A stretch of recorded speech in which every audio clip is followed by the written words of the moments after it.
Good morning. This hearing is now called to order.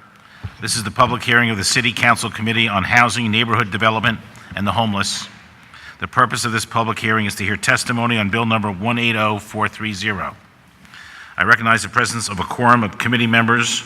Members in attendance are Councilwoman Sherelle Parker to my immediate left, and to my immediate right, Councilman David O., and to his immediate right, Councilman Al Taubenberger.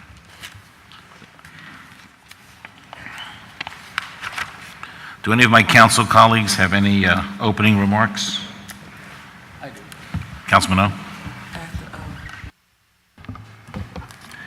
Thank you very much, Mr. Chairman. When homeowners are confronted with trespassers in their homes and the police do not act, the homeowner's only option is to file in civil court.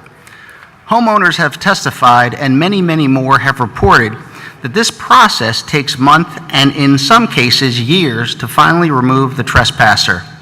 The critical issue is time. Getting in front of a judge within 5 days, well, that would resolve many problems that homeowners and those who claim to have been scammed face. This also discourages trespassers who are emboldened because they can be in a home for months without any consequence, either criminal or civil. This bill not only provides a remedy to this problem, but also reduces those who choose to target homeowners as victims. I'd like to thank all the community groups and civic organizations that have contacted my office, and I know other councilpersons' offices as well, to advocate for this bill. The witnesses who have taken time out of their busy schedules today to testify, and those who wish to be here but were unable and therefore have sent written testimony. I'd like to thank the co-sponsors of this bill, Council members Bobby Heenan, Jannie Blackwell, Allan, Domb, Derek Green, Cindy Bass, Brian O'Neill, and Councilman Mark Squilla. I'd like to thank Councilman Al Taubenberger for introducing his resolution to hold hearings on this matter, and Councilman Allan Domb for bringing all parties together to discuss this, including the City Law Department, Police Department, Office of Homeless Services, Community Legal Services, Senior Law Center, Philadelphia Tenants Union, among others. At this point in time, I appreciate everyone's attention to this matter, and we will receive the testimony. Thank you. Thank you, Councilman O. We'd like to recognize Councilwoman Sherelle Parker. Thank you, Chairman Domb, Chair of this committee. I want you to know that your commitment to finding a solution to address this issue has been well documented. I appreciate the commitment that you've put forth and the spirit and intent of that. I also want to thank the sponsor of this bill, our colleague, Councilman David O., for finding a way, from his perspective, to generate a solution to this problem as well, and Councilman Al Taubenberger, who held a hearing on this issue in November and who has also remained committed to addressing it. And although I don't see her here, I want to thank Councilwoman Helen Gim, who has also been a vital voice in this conversation.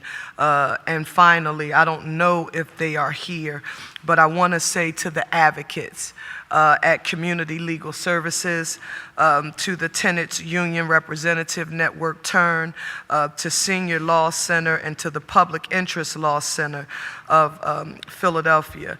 I want to say thank you for your efforts to vet this legislation and make sure that members of council knew from your perspective as the organizations that are literally on the front line addressing these issues when our constituents have legal concerns and challenges that we as council members can't offer because we don't provide individual legal assistance to our constituents. We do our best to direct them to agencies that can help them. And I can only speak for the 9th Councilmanic District to say to you, I know you could have a division for the 9th. That's how much we refer people to you. So your opinion and perspective is important. I want to note for the record that while I respect Councilman O's effort to address this problem legislatively, the fact of the matter is that he and I simply have philosophical differences on how we find a resolution to this growing problem of what is often referenced, and I believe is criminal squatting. In particular, I'm worried about, and I just want to be real clear about this as you all come forward to testify.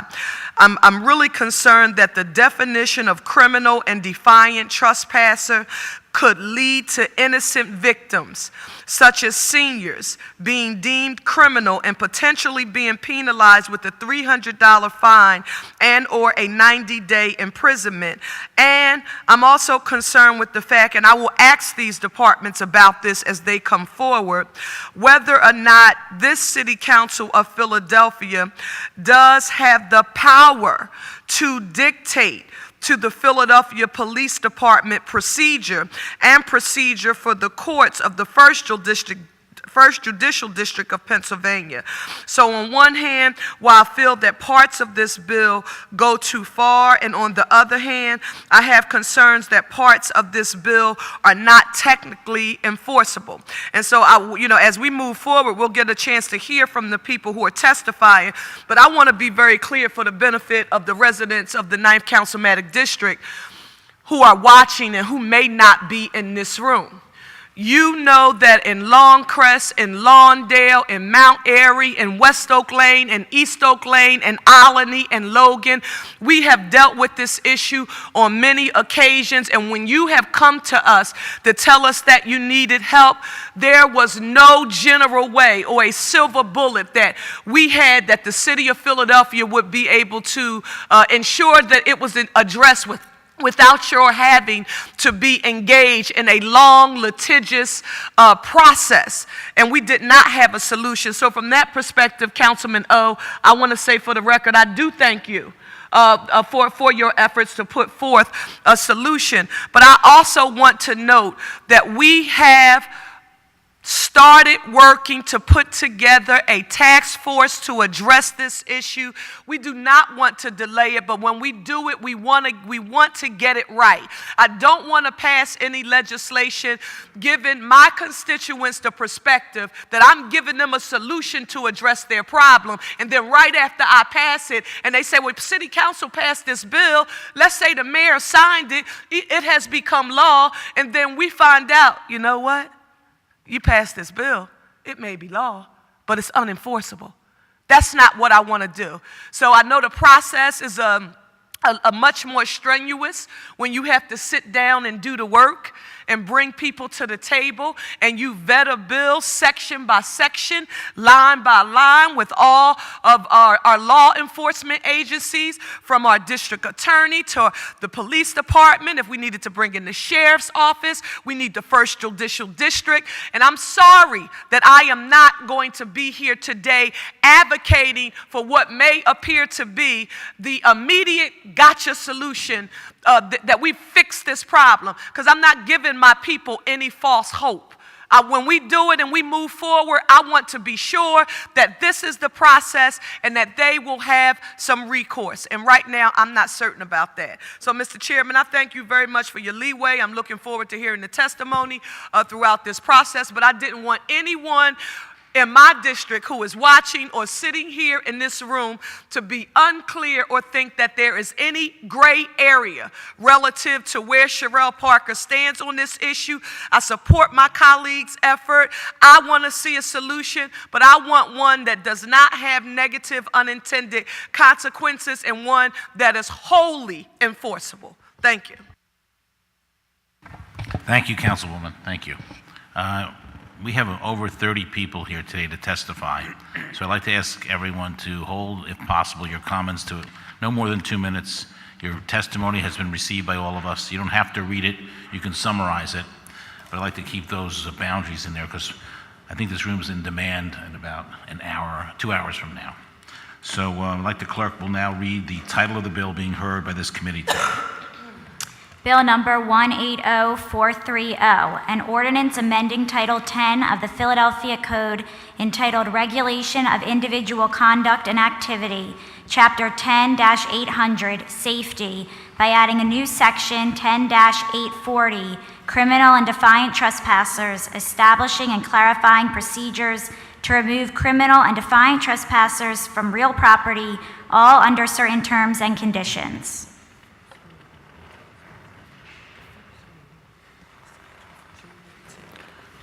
Good morning. Please state your name. We want to call the first panel. Sure. Inspector Fran Healy, Mike Lee.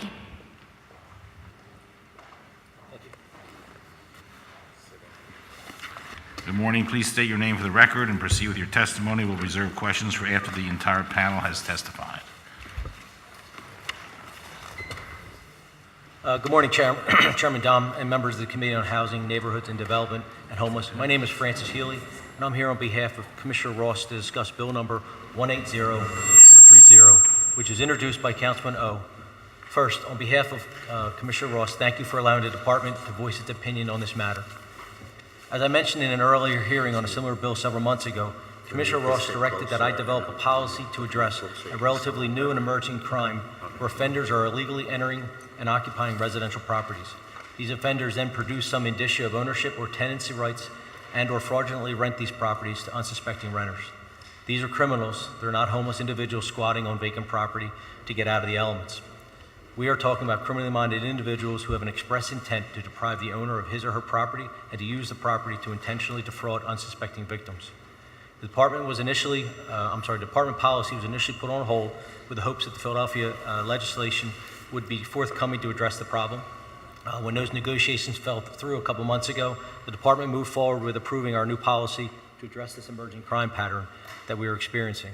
The policy has been approved by the police commissioner and is in the process of being implemented as we speak. That said, the Philadelphia Police Department supports the intent of Bill number 180430, and I'm happy to answer any questions. Good morning, Councilman Domb and fellow members of the Housing Committee. My name is Mike Lee. I'm the Interim Director of Legislation and Government Affairs for the District Attorney's Office, and we too are very excited and happy to be here this morning to testify on this very important issue concerning potentially all property owners in Philadelphia County. We are thankful that City Council continues to work diligently to address this issue from the multifaceted ways in which it arises in our community. Specifically, we view this issue as both potentially having civil and criminal procedures and remedies in place. To the extent that Bill 180340 reinforces and creates additional civil remedies for this fact pattern, we are very supportive of that fact. We believe that criminal trespass, as defined by the state code, should be and can be enforced through our existing criminal justice procedures, and we are excited to work with our other criminal justice stakeholders to bring justice for those individuals who have been victim to such offenses. Specifically, as the district attorney mentioned during his testimony for the budget for fiscal year 2019, we're allocating resources from our budget to create a unit specifically addressing housing-related matters like deed theft, squatter issues, and other disputed occupancy matters so that we can protect the innocent victims who have been fraudulently living in a property while prosecuting to the fullest individuals who are taking advantage of the situation. As it relates to the bill, we are a little concerned that there may be double jeopardy issues when there are instances where someone goes through this expedited civil proceeding, pays a fine, and could preclude potentially our ability to prosecute those individuals criminally for things that came out of the same fact pattern. We are also a little concerned about potential Miranda issues as it relates to when someone is filing this complaint originally and filing an affidavit, that they are aware that speaking with an officer could present some Fifth Amendment issues, and that they are properly informed of their Miranda rights so that we don't have to deal with any suppression issues should it turn from a civil to a criminal matter. Thank you. Thank you. Thank you, Inspector Healy, and thank you, Director Lee, for your testimony. Are there any questions or comments from members of the committee for these witnesses? No? Anyway, thank you very much for coming today. Thanks for your testimony. Thank you. Thank you. Will the clerk please call the next panel of witnesses? Harvey Spear, Joseph Ray, and Harleen English.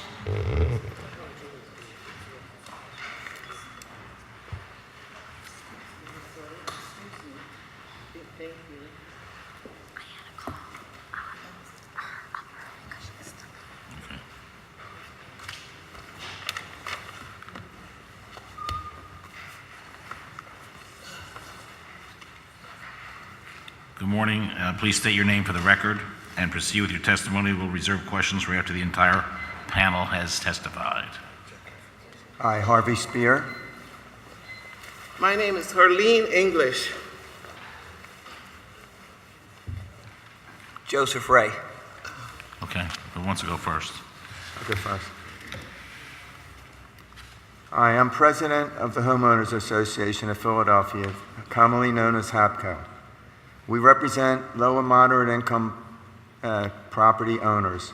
HAPCO's membership consists mainly of single family and duplex ownership in neighborhoods of Philadelphia. I want to thank City Councilman David O., Allan, Domb, and the rest of the panel for letting us come here and voice our support. Philadelphia has a big problem with defiant trespassers, who are commonly known as squatters. Today, when someone illegally moves into a property and refuses to leave, the police are not allowed to remove that person, and the owner is forced to endure a long process. The owner cannot go to landlord and tenant court because these people are not considered a tenant. In fact, the illegal squatter has more rights than the landlord or the tenant. HAPCO applauds this bill and wishes to fix the injustice this committee has to pass with this bill. I also want to give an example that a problem with this bill is it hurts tenants, legal tenants, because a legal tenant can rent from somebody that owns a property at sheriff's sale and hasn't yet gotten the deed or permission. They may think they have a lease, they may be in the property, and that problem will happen that the tenant may be paying an illegal landlord. So we recognize that this is another problem with the bill, that we have to support legal tenants, legal landlords, and I want to thank you for my chance to testify today. Thank you. Okay. I just want to thank Councilman Ho for allowing me to come here today and to address City Council. I didn't actually prepare it because I know everything is from my heart, so I kind of jot a couple things. I'm here really to represent my son-in-law who couldn't come here today. He's a lieutenant with the Philadelphia Fire Department, and my daughter who is a teacher. And so I've actually been helping them through this whole ordeal of my son-in-law, who it's taken a toll on him. And so in order for him to concentrate on his job, I told him that I would try to help in whatever way I can. So I'll give you a little bit of background before I read a letter that he wrote the judge that is filed on that case that we actually have currently trying to get the squatter out. Okay, my son-in-law was taking care of his father that had no kidneys. People can live without kidneys. I didn't even know that. But he was taking care of his father for months. And so his father actually passed away eventually, and was very hurtful to him because he wanted his father to live so much longer. That's why he decided that he would allow them to take both the kidneys out. After his father died, this was very upsetting to him, so I actually went with him to clean that house out and to see what was there. But he did not want to disturb the house. He said it was just too soon for him to actually do that. So he decided that he would go there every now and then, pick up the mails, because his niece-in-law, which happens to be my daughter's niece, is a single parent with 2 little kids and can't afford the rent. So we figured that we would let her, when her lease expired, to move into that building. My daughter usually go pick up the mail, and she went there one day and couldn't get into the property because the lock was changed. And so she rang the bell, and when she rang the bell, came this lady that said that she was living there. And she said, "Are you kidding me?" And she said, "Yes, I have a lease," which happened to be a fraudulent lease. So these people, because I researched this a lot and did a lot of research on it, and found out that they're told to produce a fraudulent lease to the police, and then the police would say, "Well, we don't know whether it's fraudulent or not." So anyhow, my daughter spoke to her and exchanged some telephone number and said, "Please, could you go?" And she said, "Well, I'll leave within a month." So my daughter went back, called her, she didn't move, called the Philadelphia Police Department, who came over, took a police report and said, "Well, we can't make her leave because we don't know whether this lease that she has is a good lease." So then I decided, well, let me get in touch with my councilman for that area, who happened to be Kenyatta Johnson. I got no help. That's the truth. No help other than, "Oh, we sympathize, but city council can't do nothing." Why can't city council do anything? No, we can't do anything. I stopped by Jannie Blackwell's office. She's not in my district. And they were very sympathetic and say, "Well, maybe you need to try this, go to City Hall and see if they'll do room 268 or something like that." But it wasn't her district. So I got frustrated, very frustrated. I called the DA office. The DA office says, "We can't do nothing." I called Channel 6 and 10, and they said, "We just did a big report on this. We can't do anything anymore." I went online and I spent hours trying to figure out what did some people do to get these squatters out of there. And still didn't get, it was a dead end with every single thing, and the hours that I have spent trying to help my son-in-law, because we noticed the effect that this thing was taking on him. So eventually I went to Council Ho's office, who told me about, because he said he can advise me what to do, but I could go and file to have this squatter evicted. So I went down there, filled out the form. They told me it would take 30 days and 20 days, and then if they didn't respond, and then we filed a writ for possession. And I said, well, we could live with 30 days. We've been living with this tenant, this squatter in there since October of last year. And so I said, well, 30 days is not that long. I can live with that. So then we went, and I got my son-in-law to come, who is the executor of the estate, to come and file that thing. It took 30 days, and we still didn't get anywhere. We're into June right now. You could take the frustration. I've been to that department so many times. I said, can you please, is there something you could help me? This is affecting my son-in-law. He needs to go to jail. He's a city employee, and my daughter is a city employee, and they can't even get any help. What can you imagine if someone doesn't work for the city of Philadelphia, cannot even get any help at all, much as the person who's working? So we went through this process. We are waiting on the judge to say what happened. We did everything they tell us to do. We fill out the form, return receipt, make sure she signed for it, she got it, we get the sheriff to go put the notice there. 30 days went. 60 days went. Now, it was my understanding that if she did not respond, that the judge would come into some kind of default and give us a chance to get this property, where my son-in-law is paying a huge mortgage and the water bill and everything else he's paying, and cannot get into building. Can you imagine anyone in city council that has a property, paying a mortgage on a property, and a squatter has more rights to that property than the person who is paying it? This is hard because my son-in-law is paying a mortgage of almost $2,000 a month, and still pulling a mortgage for all these months.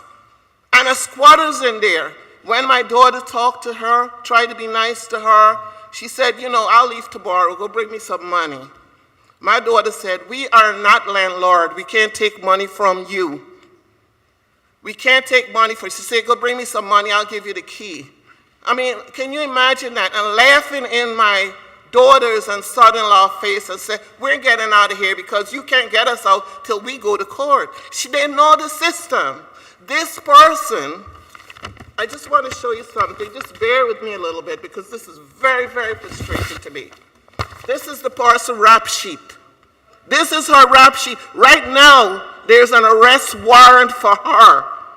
We're not asking for that arrest warrant to be thing because we don't want another squatter get in there because the judge wasn't ruled.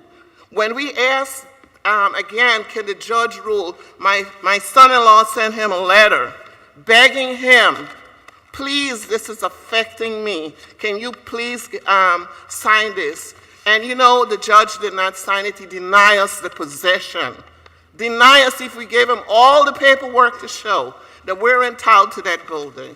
He denied us that. We're at a point right now where we're totally exhausted. I know Councilman Ho's office, Diana, has been trying to help me to go through this and said, you know, wait a little bit, Councilman Ho is trying to help.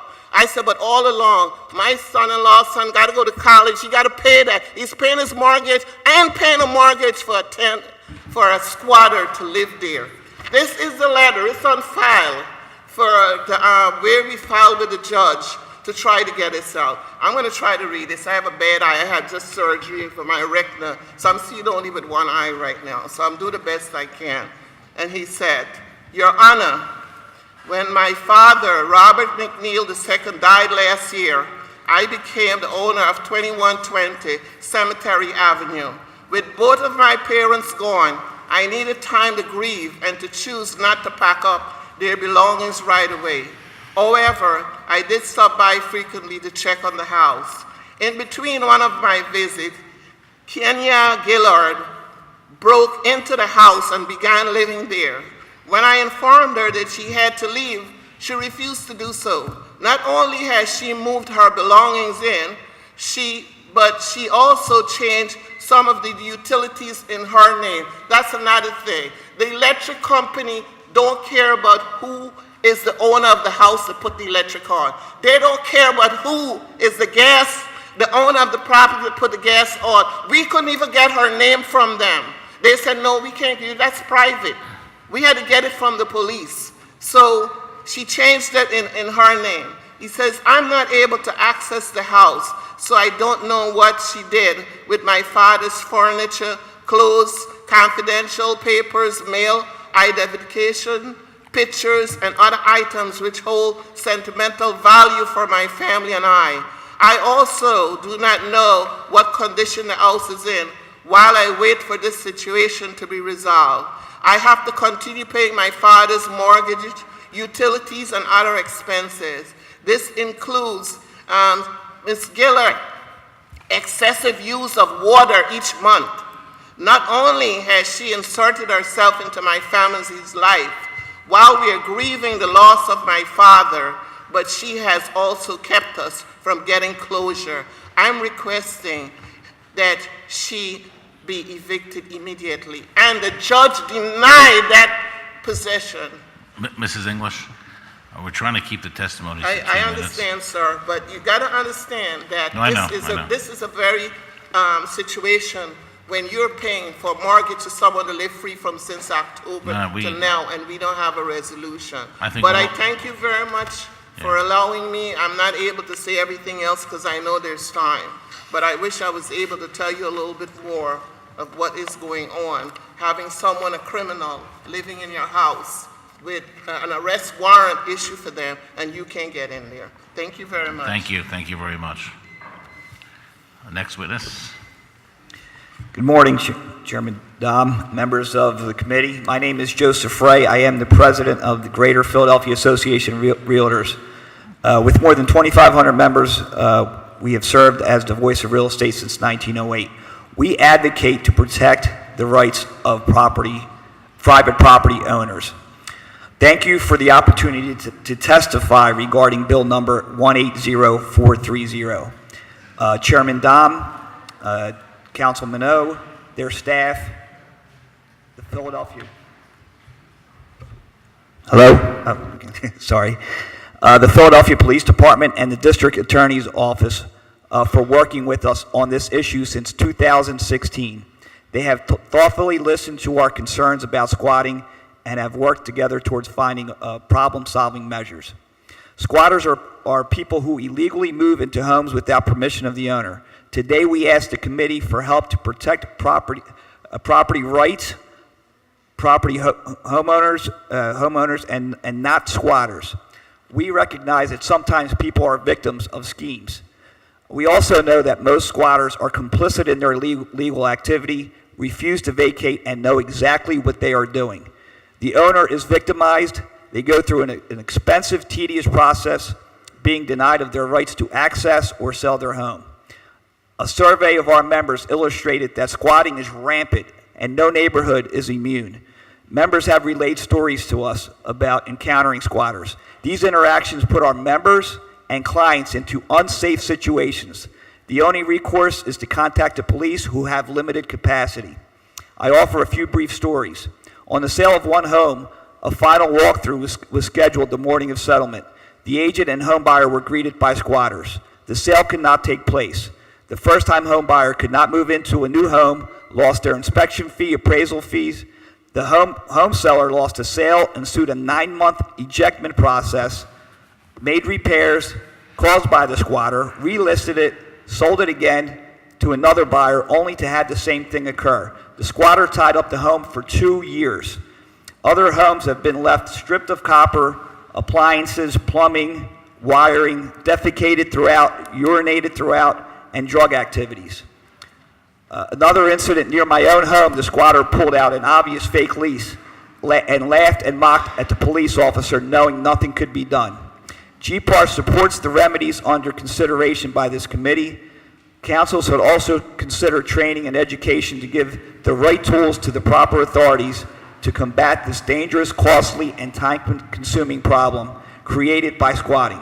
A message must be sent that we do not tolerate this illegal activity. We stand for property owners. Thank you for your consideration. Thank you. Ms. English, Mr. Spear, Mr. Ray, thank you for your testimony. Are there any Mr. questions? Chairman, I have one quick question for Mr. Ray. Mr. Ray, thank you very much. Let's recognize Councilman Tollenberger. Thank you. Thank you, Mr. Chairman. Thank you all for your testimony on panel 2 here. The question I have for Mr. Ray, you can either answer it either way that you know the best answer. How many of your members are you aware of have had, that is realtors, have had problems with illegal trespassers in buildings that they need to sell or are about to go to the settlement? I couldn't tell you an exact number, but we've gotten complaints, and my staff, I guess, could let you know, over the last few years. It's escalated. We have actually testimony that's coming up shortly from our members that deal with those properties. And those realtors that are like friends of yours and so on, how many would you say that you know of that had difficulty there, that have complained to you? Specifically? Well, specifically, yeah. They said, "Hey, Joe, we want to sell this house. We can't. We have illegal trespassers." In my testimony, I just told you about a story at a property right near my own house, Yes. where it was again right before settlement. They moved in. They had to actually cut a deal with the squatters. Again, they knew exactly what they were doing because they settled on an amount to move out, and it just like. And that's another modus operandi, cash for keys. You come up with $1,000, $2,000, we're out of here. And I've seen that. A very expensive dollar amount had to be paid for them to vacate the property, and I'm sure they went right on to the next property. I, as a city councilman, have been on site for too many of these things, and it's not good. And I do appreciate your testimony and look forward to continue working with you. Thank you. Thank you. Mr. Chairman, thank you. Thank you, Councilman Tollenberger. I do have a question, 2 questions actually. Yes. Well, actually, one's a statement, one's a question. Councilman Tollenberger, I have a list from a Roseanne Connor. It's in our folder. There's 53 properties just in her area that have had this issue. I'm happy to give you this list. Miss English, I just had a question just to clarify. How long has the squatter been in your, is it your son-in-law? How long has the squatter been in that home? Since the first water bill we got was in November. So Hang on a second. oh, I'm sorry. The first water bill that my daughter checked because she did online, the water usage went up in November. So we're saying that they went in there in October because Of 2017? Yes, sir. Okay. All right, And- thank you. Thank you for your testimony today. Thank you Yes. very much. Thank And you. then we filed, I'm sorry, but I need to let you know this. We filed with the city of Philadelphia to get them out in January. Okay, thank you. Thank you all for your testimony. Thanks. Okay, thank you. Will the clerk call the next panel, please? Patrick Russell, Chuck Bode, Mary Jo Potts, Tanisha Payton.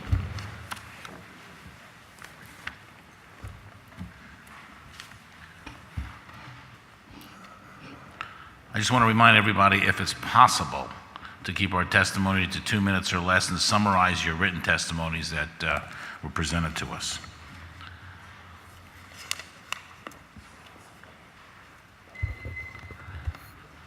Good morning, and please state your name for the record and proceed with your testimony. Yes, my name is Patrick Russell. You can proceed. Okay. I tried to summarize as much as I could. And I just want to say good morning and to Chairman Domb and the committee members. Thank you for the privilege and the opportunity to address this committee in the matter of public safety and equity. As a law-abiding homeowner in Philadelphia, I look to my government to secure my safety in the environment in which I live and to receive justice when I'm wronged. As stated, my name is Patrick Russell. I am 65 years and I lived in the Tacony area since 2006. After much consideration, irrespective of the crime rate at that time, I chose to make Philadelphia my home and to make an investment in Philadelphia. I purchased my home in 2012. Though I'm on the calendar as a member of the Tacony Town Watch, I'm here today to testify as an individual and to relay the stories of two friends whose properties were taken over by trespassers. Concerning the criminal and defiant trespassers bill before this committee, I would first like to ask how you would feel if your parents or grandparents arrived home one day and found trespassers taking over their properties. How would you feel if it took 3 or more months and much money to remove them from the property? I'm sure that none of you would think the intruders deserved to occupy the house because they were impoverished or because they stated that they were renters, when indeed they weren't, and having the trespassers' words taken over or above that of your parents or grandparents. You would probably feel violated and quite angry at the intruders, and even more so at city government for inadequately protecting your rights as homeowners. Mrs. Flemings is one of the friends whose property was taken over at the age of 76. This was maybe 4 years ago. It took nearly a year to get them out. During the process of getting them out of the property, they trashed and they stripped the property.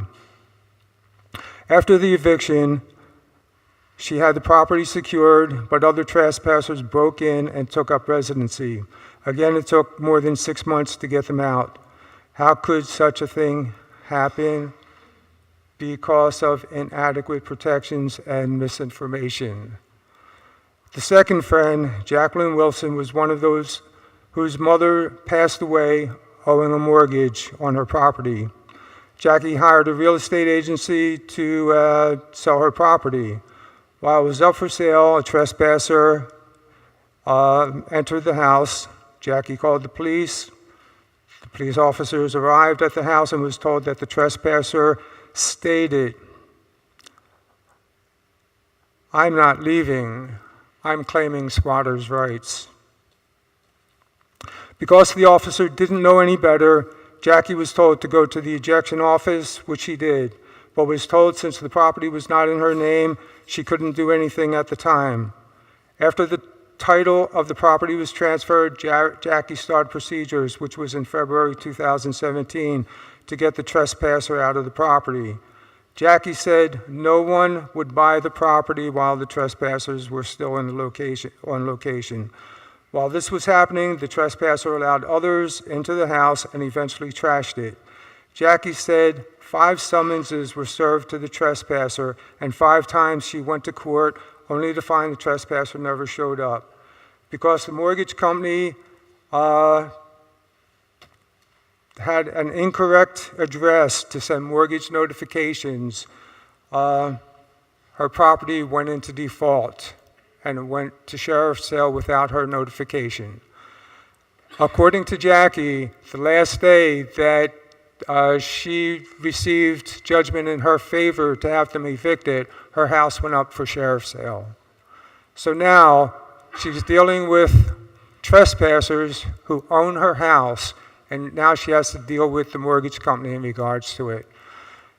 Many people I spoke with about the situation said they would actually go into the house and shoot the people, call the police, and say trespassers were in my house. You have an opportunity to prevent such tragedies from happening to other law-abiding homeowners and property owners. So I plead with this committee, my representatives, to do what is good and equitable and to prevent such trauma from occurring to me and other law-abiding home property owners in Philadelphia by saying yes to Bill 180430, the Criminal and Defiant Trespasser Bill. Thank you for your testimony. So, Mary. I'm Mary Jo Potts from Alfont, Wissahickon Realtors. I've been an agent in Philadelphia for over 30 years. I specialize in selling primarily vacant properties. Over the past 2 years, there has been a rash of unauthorized persons moving into these properties.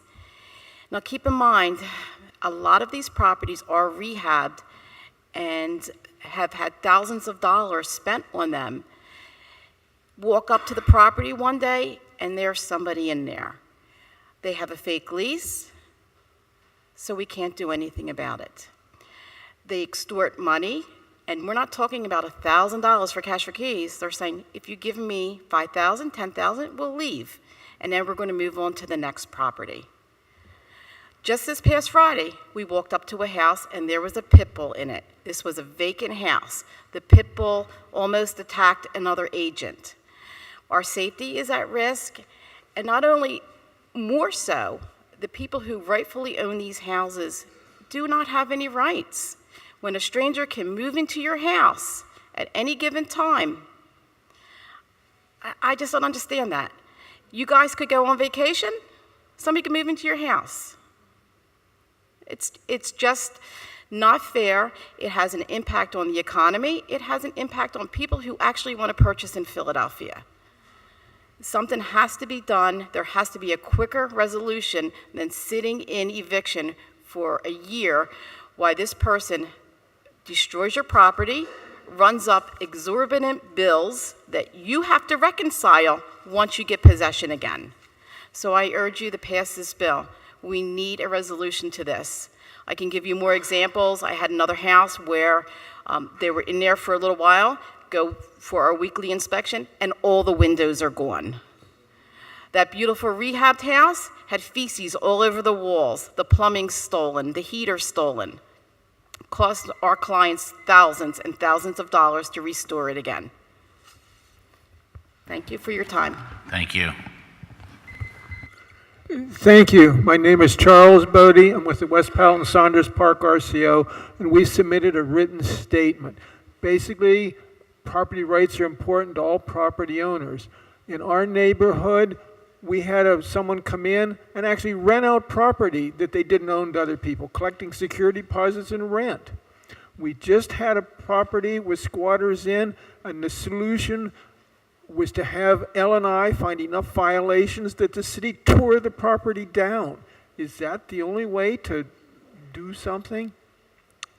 I think what's really important for everyone in this room to understand is we could all leave this room, go home, and discover we are homeless with nothing but a cardboard sign on the street, having lost everything we own, having nothing but the property on our backs, no possessions, no clothes, no nothing. So on behalf of all the residents of West Poughton and Saunders Park, we urge council to find a solution to this problem. If this bill is not quite what's needed, there has to be a solution so people can be secure in their homes. Thank you for your time. Thank you, Ms. Potts, Mr. Russell, Mr. Bode, for your testimony. Are there any questions from our panel, for our witnesses? I'm sorry. Good morning, everyone. I am actually a neighbor to a squatter. My house is directly adjacent to the squatters. They have been living in the property for a year now. The house was actually foreclosed on. By the time the seller got to purchase the home, the squatters had already moved in. I've tried to contact the bank to get the name of the owner, but the city of Philadelphia took forever to list the property owner on the internet, so it took me months to get to him. By the time I got to the owner, the squatters had already moved in. These squatters have illegally turned on electricity. PECO have been out to the property at least 6 times to turn the electricity off. They have went into the box, jimmied the box open, which can cause a fire. My house is directly next door to this. I have went down and got licensed to carry a firearm, and I have gotten surveillance cameras. I have to feel like I'm living in a prison because I have people next door who do not belong there. I've talked to people in your office, Councilman Domb, and they have gave me information to pass on to the property owner, which I did. He's in the process of filing an ejectment. He spent thousands of dollars with his attorney to file this, and yet we still don't have a court date. I think this is ridiculous. It's affecting me. I am a property owner. I have lived in my home for 11 years, and I should not have to live next door to this where it can be potentially harm, not for just for me, but the rest of the block. If they start a fire because they turned on all the utilities illegally. So I urge you all, please, to pass this bill. It's very important. Thank you. Thank you for your testimony, Ms. Payton. Where is the address of that? 5330 Euclid Street. Thank you. Are there any questions for our witnesses? Well, thank you for your testimony today. Thank you very much. Thank you. Will Clerk call the next panel, please? Reverend Sung Lee and Susie Lee, Martin Ward, Keenan Victor, Shiwen Law.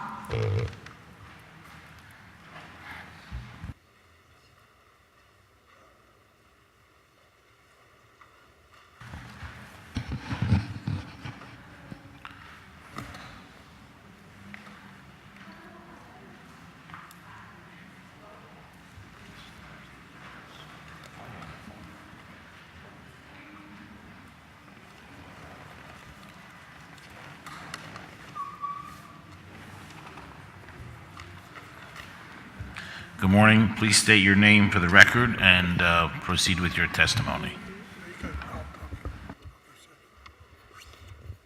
Good morning. My name is Susie Lee.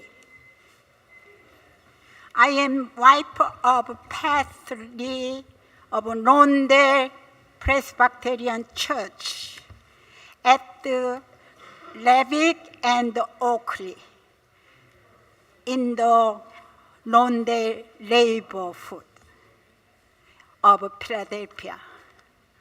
On Monday, April 2nd, 2017, my husband and I discovered house owned by my church, which is on sale with a realtor, was broken, and they changed all door lock. We tried open the door. We can. They changed the door lock. So we banged the door. Some woman came down from second floor. And she looked to window side like this, and she now opened the door. We called the policeman. We were waiting for 30 minutes.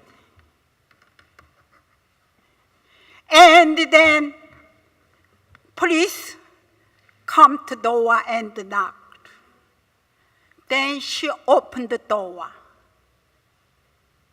And she showed the policeman piece pink paper, 1 page. This is my list. Police asked me. I didn't see. She just shaking like this. And the police asked me, give it to me. So she gave it to police office. And she explained it was so, you know.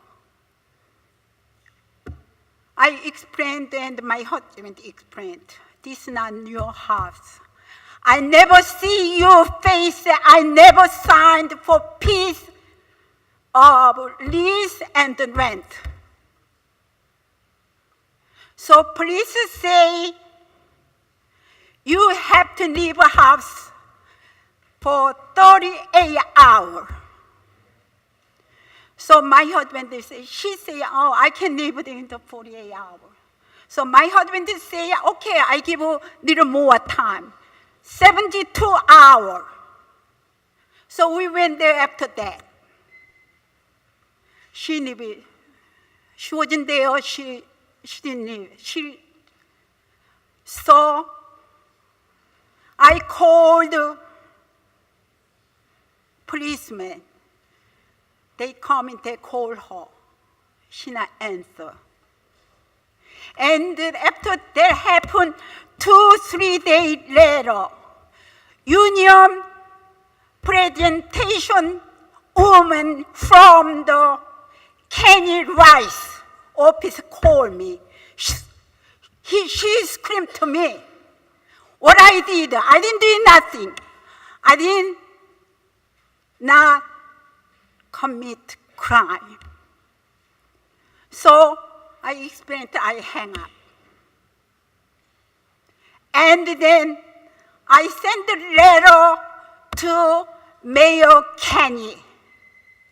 I sent a letter Council Parker office. I sent a letter to Council David O.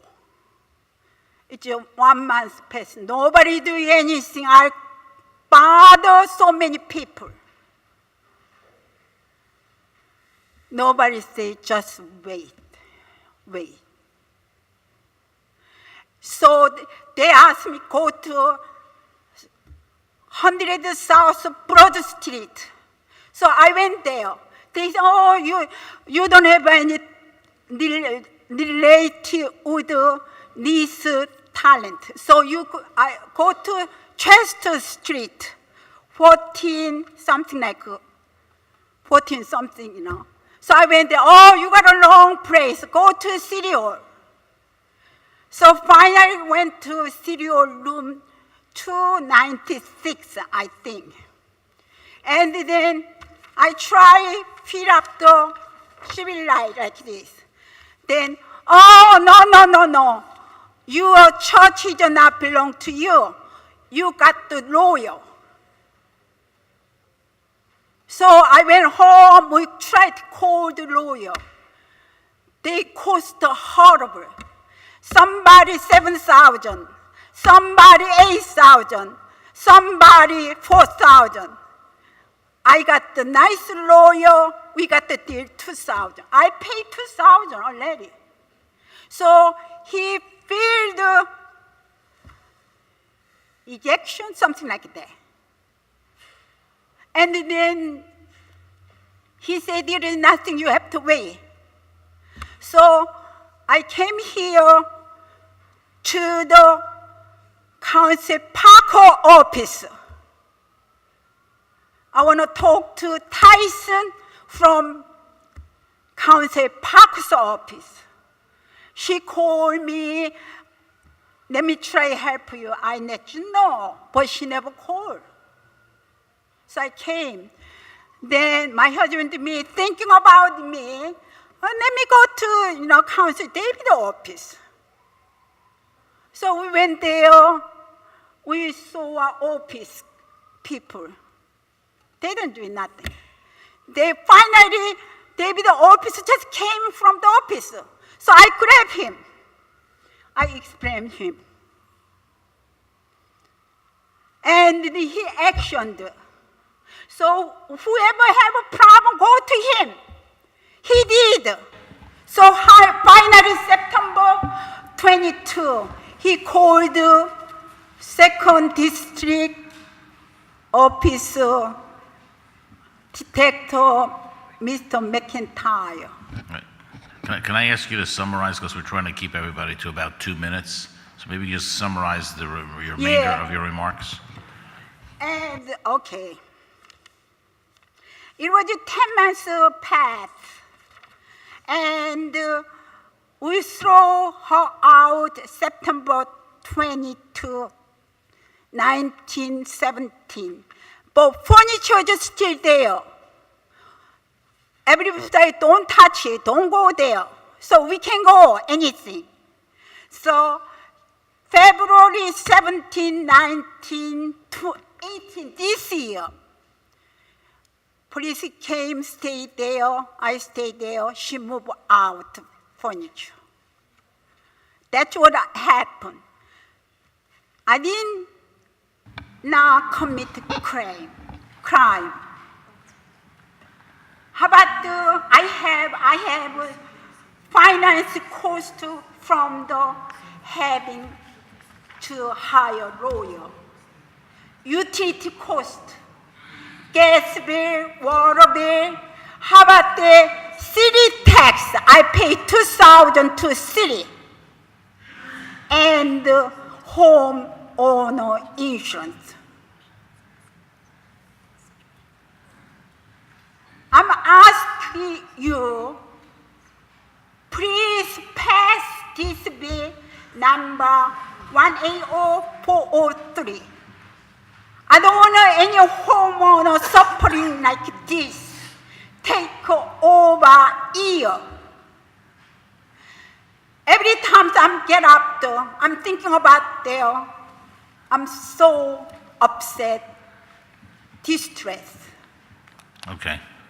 So, please, I'm looking for your leadership regarding this issue. Please pass this bill. Okay, thank you for your testimony. Thank you. Thank you. I'd like to recognize at this point Councilwoman Helen Gim, who's joined us, Councilwoman, and also Council Majority Leader Bobby Heenan. I think I failed to recognize him to my immediate right. So let's go with the next panel, next testimony. Good morning. My name is Martin Ward. I'm a private citizen. Thank you, Chairman Domb. Thank you, Councilman O. Thank you, fellow committee members. I'll try to keep this brief and to the point. Again, my name is Martin Ward. I grew up in the Mayfair section of Philadelphia in my parents' home. After my parents passed away, I became the executive of their estate and caretaker for their now vacant home. I was preparing the house for sale to an interested buyer. I actually had that buyer with me on Tuesday evening, August the 22nd, 2017. When we attempted to enter the house on that date, I realized the house was occupied. I could not gain access because the locks had been changed, and there was actually a window unit air conditioner in the residence that was in operation. I later learned that the couple who gained legal entry into that house, that occurred sometime during the weekend of August 19th to 20th, 2017. On August the 22nd, 2017, I immediately contacted the police with the prospective buyer there. The police came out within 5 minutes. I told them my story. I produced documentation to the police to show that I was the rightful and legal owner of the property. The police contacted the supervisor. The supervisor came out within 5 to 10 minutes. Basically, we went around the rear of the home. It was obvious that the police, it was obvious to me and the police that the rear door was tampered with and it showed signs of forced entry. Upon the police, upon my authorization, said, if you authorize this, we will enter the property and we'll see what's going on here. I gave them my authorization. They forcibly opened the rear door, which was already showed evidence of tampering. When they entered the property, they were met by occupants who basically, they questioned. The occupants produced a 4-page lease agreement that did not even remotely contain any of the required clauses that you all know are required to basically rent property in the city of Philadelphia, such as lead paint, such as housing suitability, and all the other city ordinances that go with it. They were unable to give police a phone number of the landlord, the fictitious landlord. They were unable to give the police any other information. The police took myself and the occupants to the police district, Northeast Detective Headquarters. We filled out a police report, basically, and the police privately, the detective assigned said privately, there's not much we can do here. This is more of a civil matter, not a criminal matter. I granted there looks like there's potentially forced entry, but we can't do much more than that. I have all this documentation. I'm going to leave it here, copy of the fictitious lease agreement, copy of the police incident report. So again, just to summarize, so despite my mother's deed, proof of ownership, the police felt they could do nothing here. They considered this a civil matter. I had email traffic correspondence with the assigned detective. And I'll quote, he said, "Hey, Martin, I left a few discouraging voicemails with the occupant. Hopefully he realizes it's in his best interest to move on." This is the police detective Brzezinski from the Northeast Detectives 15th District. To summarize, because they broke in unexpectedly, I could not turn off the utilities, including gas, water, and electric. Moreover, I paid for the cost of those utilities out of pocket.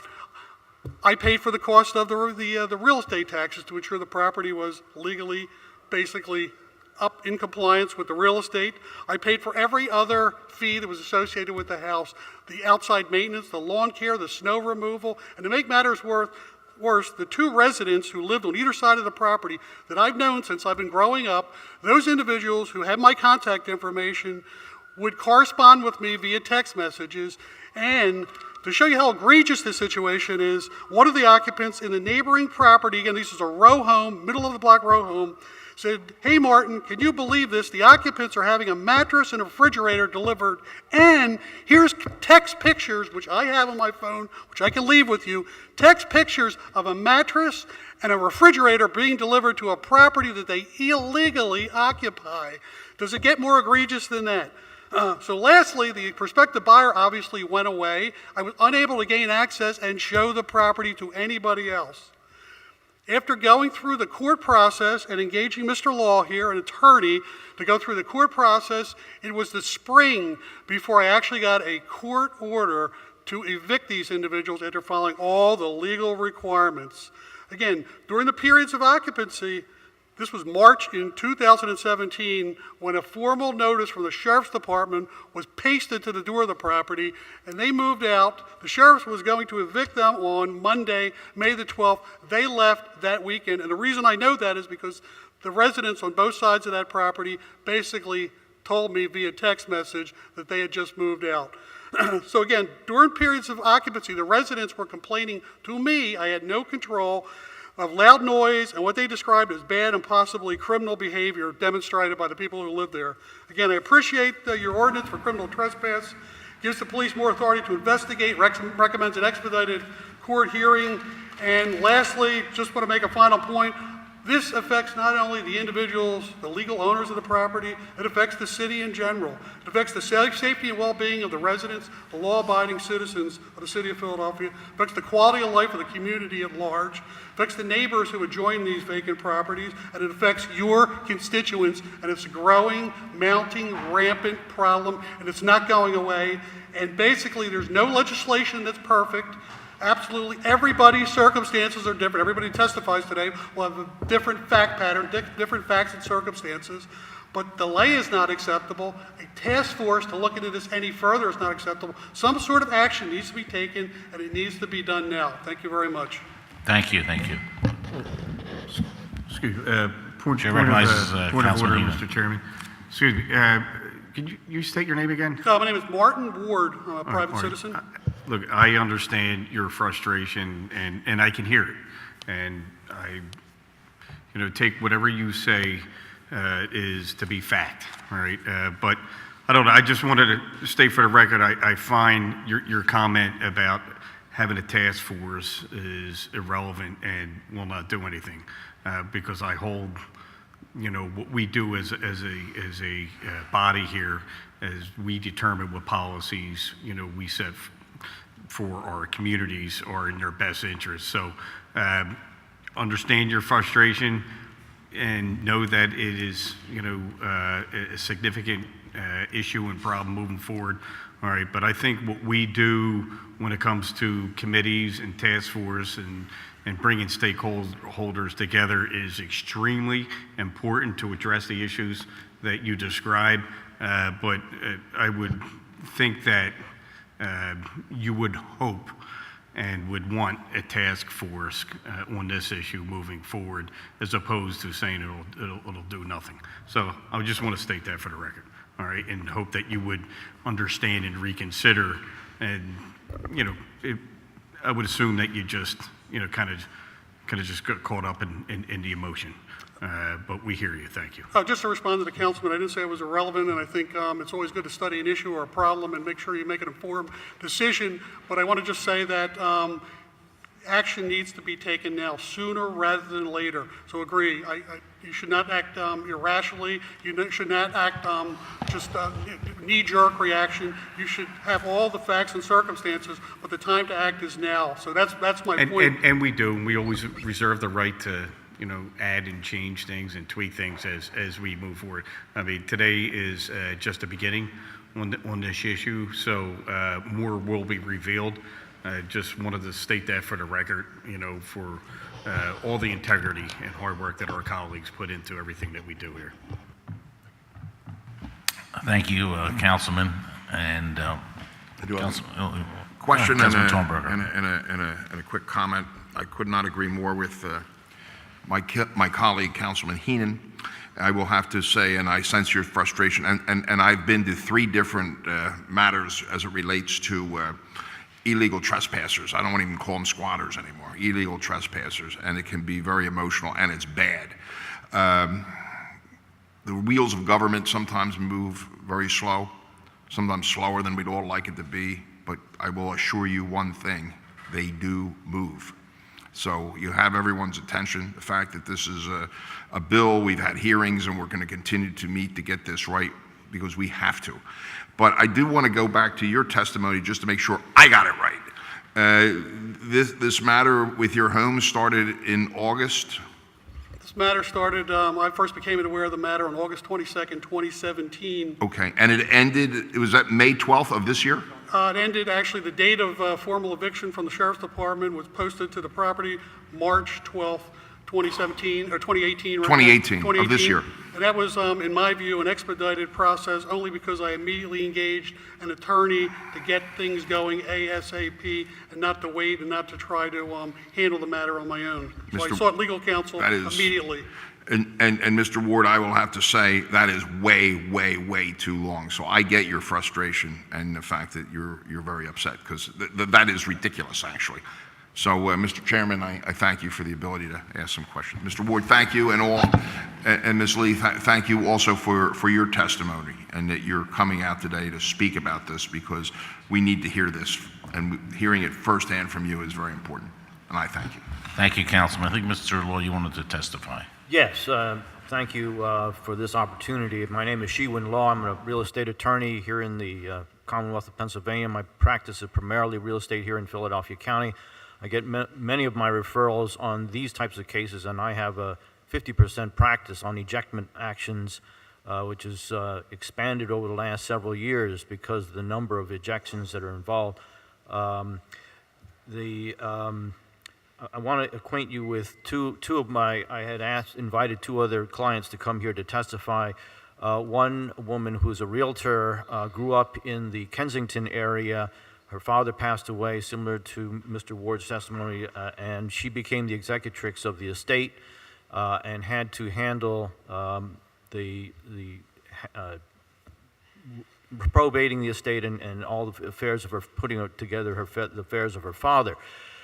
And under the state law, they have the executrix has 9 months from the date of passing to get the inheritance taxes filed. She needed access to her father's belongings and papers in order to add it. But somebody broke in, and Betty Torres broke into the property up at 301 East Thayer Street, and brought in friends and brought in all their belongings. And that was last August. They broke in. And I was not able to get a court order until this February to have them actually removed.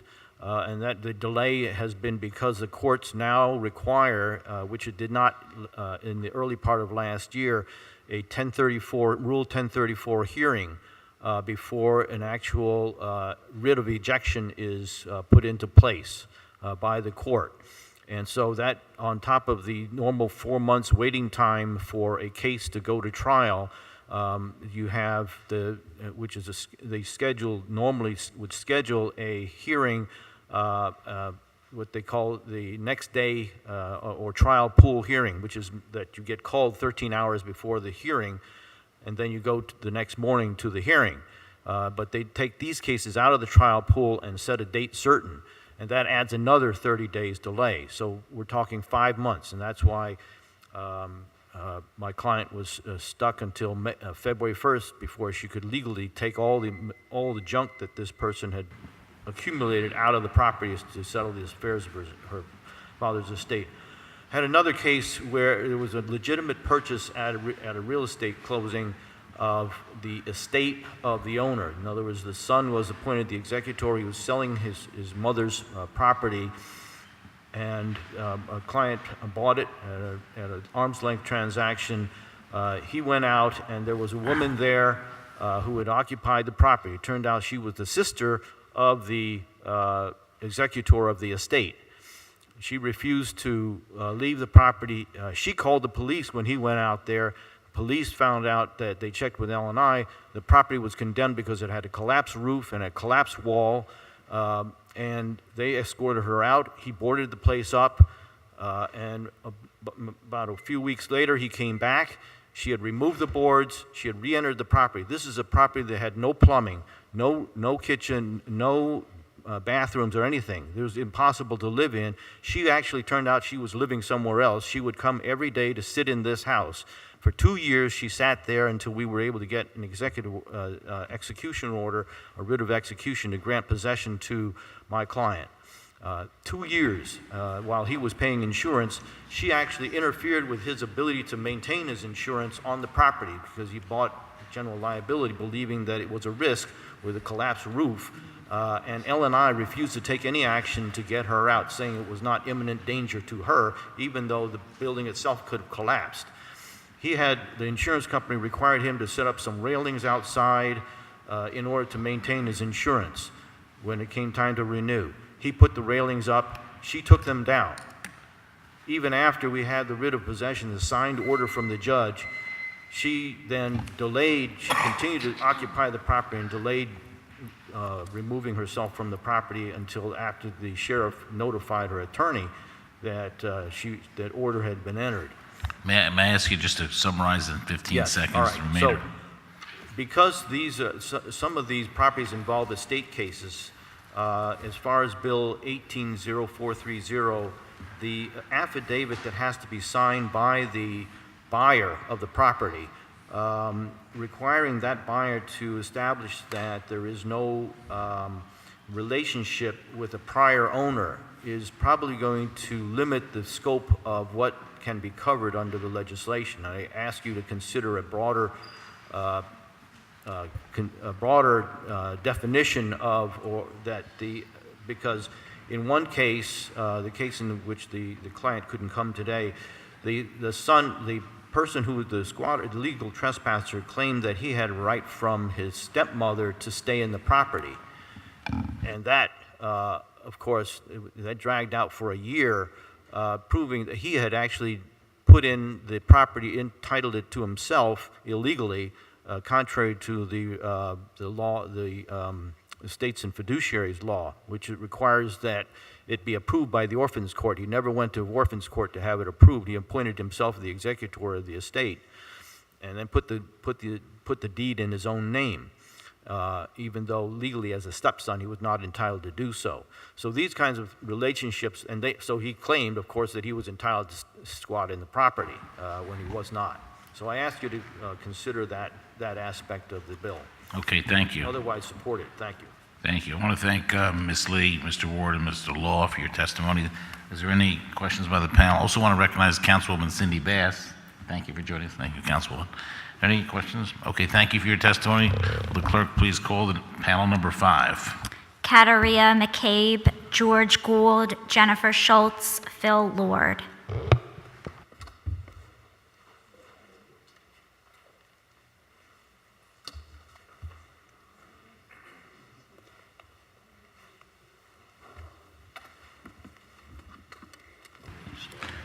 Good morning. Good morning. I'm Jennifer Schultz with Community Legal Services. With the chair's permission, I'd like to reserve my comments until after my clients testify in panel 6. Okay. Hi. Good morning. My name is George Gould, and I'm a senior attorney at Community Legal Services in Philadelphia. I've worked in the area of housing for almost 50 years. I'm very grateful to have worked with City Council for decades to protect the rights of tenants and to promote decent, safe, and affordable housing in this city. We recognize that Philadelphia is facing a serious problem of criminal trespass by those who have no legal right to occupy the property. You have heard much of that testimony today. However, with all due respect, we submit that Bill number 180430 is not the appropriate mechanism at this point to deal with this problem. The bill, while well-intentioned, fails to protect tenants, equitable owners, people trying to repay taxes after their home were sold at sheriff's sale, and victims of elder and domestic abuse. While certainly not intended, it will allow scam artists and unlicensed landlords to wrongfully obtain possession of a property through an expedited court procedure. It's important to note that Section 1084005 in the bill creates a 5-day emergency court process, which we believe clearly violates the Pennsylvania Constitution's separative powers by imposing procedures on the courts. It also sets procedures for the police department to follow, and we also believe that is clearly improper. I think Councilwoman Parker elegantly stated these problems and other problems with the bill. We agree that there's a serious problem, and we submit that the appropriate way to deal with this is through a resolution sponsored by Councilpersons Parker, Gim, and Domb, which deals with criminal trespass and was passed by City Council on May 3rd. The resolution calls for the convening of a task force of interested parties, including the police, district attorney, City Council, the courts, and advocates to deal with this issue.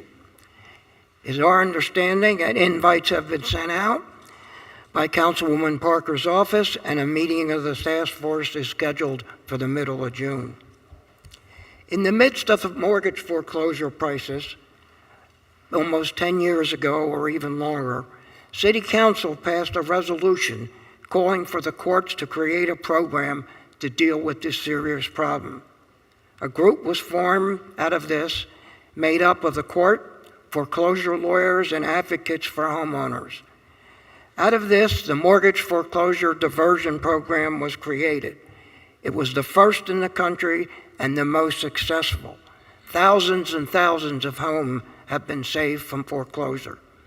This is an excellent example of what can happen when interested parties sit down in a room and work together to help resolve a serious problem. Bill 180430, as previously mentioned, has serious problems. On May 2nd, we sent a letter to the committee members outlining some of the specific problems with the bill. I'll just highlight these. The bill will allow unscrupulous landlords often without rental license, to avoid the standard eviction process and have tenants removed within 5 days. The only requirement is to sign an affidavit stating the tenants have no right to live in the property. Tenants may not even know there's a hearing in 5 days. Moreover, tenants often lack proof they have a lease because oral leases happen, they're legal in Philadelphia and Pennsylvania.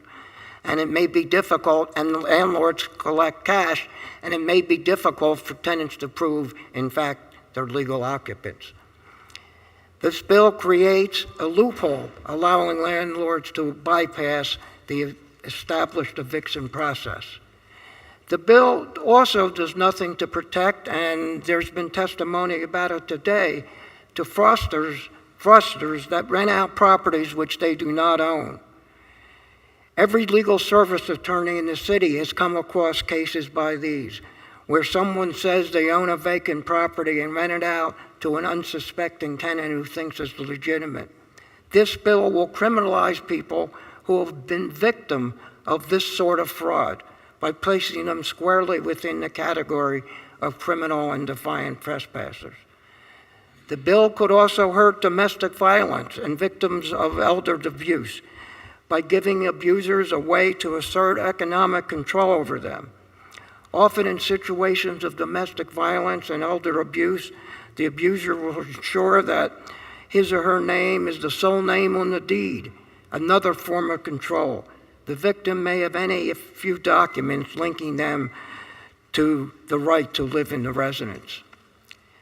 The definition of criminal and defiant trespassers, it is so broad that it includes many people with legitimate ownership or occupancy rights to the property. A good example is homeowners who fell behind on their taxes and the property has been sold at sheriff's sale.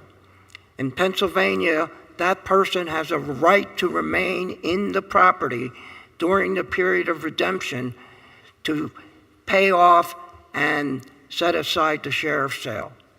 What can happen, and we have seen it happen, is purchasers at the sheriff's sale attempt to evict this person and call them squatters. These are many examples of problems that can exist and we believe will exist if this bill passes. The bill would ensnare many Philadelphia citizens who do not fit into the narrow category of people at which this legislation is aimed. These individuals and families would be classified as criminals and forcibly removed from their homes. Homelessness continues to be a serious problem. Council is also aware that we are facing a severe eviction problem. We should not take steps which will exacerbate this problem, as we believe this is what the bill will do. This bill should be put on hold and allow the task force created by City Council resolution the opportunity to appropriately address this problem. Thank you. Thank you. Thank you for your testimony. We'll let you go next. Good morning. My name is Kateria McCabe. I'm Director of Veterans, Kinship Care, and Tenant Rights at Senior Law Center. Thank you, Councilman Domb and members of City Council for another opportunity to provide a response to the proposed legislation governing treatment of persons classified as criminal and defiant trespassers, and in the vernacular, squatters. At Senior Law Center, we protect the rights of older Pennsylvanians. We save homes, prevent homelessness, fight for grandparents' rights, stop elder abuse, fraud, and exploitation, and promote independence and dignity to over 5,000 seniors each year. We're an independent nonprofit and the only nonprofit organization solely dedicated to providing legal protection to Pennsylvania seniors. In our work, we come across cases whereby persons will attempt to gain access to seniors' homes and then refuse to leave, often resulting in dangerous and threatening situations for the seniors located in the home. As others have testified before this committee, these seniors are made vulnerable longer because the process for removing these trespassers can take 3 to 6 months for an ejectment. Additionally, the police and district attorney's office often refuse to bring trespassing charges against the perpetrators for a variety of reasons. We, too, would like to see a process whereby these trespassers are removed more quickly, thus securing the seniors' safety. And we applaud the attempt to ensure that dangerous trespassers are removed more swiftly from properties under Bill 18043. But we continue to have concerns that the proposed bill will have negative consequences for innocent seniors in our community. Where a perpetrator has forced a senior to sign over their property through fraud, undue influence, or threats, the perpetrator could sign an affidavit, file an ejectment, and force the senior out of their home. Additionally, as more seniors lose their lifelong homes as a result of tax foreclosure, under the proposed legislation, a purchaser of the property at sheriff's sale could have the senior removed from the home and potentially arrested, even though that senior may have a right of redemption under the law. Similarly, a tenant with an oral lease who has no written proof of a contractual relationship or even payment of rent may be arrested and removed from their home. We are deeply concerned about situations where bad actors will make false affidavits. The danger is great that perpetrators currently preying on vulnerable seniors will use the provisions of this bill to complete their attempts at gaining control of a senior's residence and rendering the senior homeless. We would like to see the current criminal trespass statutes more widely enforced in Philadelphia and would like for an expedited process for removing the illegal trespassers when such changes are pursued, where such charges are pursued. However, we do not want to risk innocent Philadelphians being removed from their homes or charged criminally where they're rightfully in a property. Our senior population in Philadelphia is particularly at risk as we have the largest percentage of seniors of the 10 largest cities in the country, nearly 20%. Additionally, nearly 50% of seniors aged 60 and older in Philadelphia are defined as poor, meaning they live at or below the poverty level. For many seniors, their greatest asset is the home for which they've worked their entire lives. Unscrupulous actors, recognizing the gaps in our system, can utilize these gaps not only to gain unlawful entry to homes, but also to try to steal the homes of seniors or force them out illegally. We need to draft legislation carefully so as not to provide these perpetrators with additional tools to force seniors unlawfully from their homes. We agree that, with our colleagues, that providing a more user-friendly court process and access to legal assistance should be a priority to encourage more efficient and timely resolution of ejectment matters. We applaud the provision of information about legal and housing resources, as well as fact sheets to be developed by the city. We suggest that these materials be available widely, as well as multiple languages, so that others who are not English speakers naturally would be able to access the information. We're under the opinion that the bill in its present form is too broad and has unenforceable provisions where the legislative branch seeks to create procedures for the judiciary. Moreover, the fact that a similar bill was voted down in November emphasizes the need to proceed with caution. In an effort to protect citizens, we must not make the error of causing harm. It is important to be committed to carefully weighing the options and reaching sound resolutions that would accomplish the goal of evicting trespassers within the law while protecting those who could be victimized by unscrupulous perpetrators seeking to take advantage of the vulnerable. We therefore support the pragmatic approach of creating a task force. The members would include stakeholders dedicated to evaluating the policies in place, exploring the need for systemic changes, and determining ways to make impactful changes for the protection of Philadelphia citizens with trespassers in their homes. We stand ready to serve on that task force if it is created as the primary provider of legal services for Philadelphia seniors and the nonprofit throughout the Commonwealth protecting elder rights. Thank you so much for your time and your attention. Thank you for your testimony. Mr. Lord.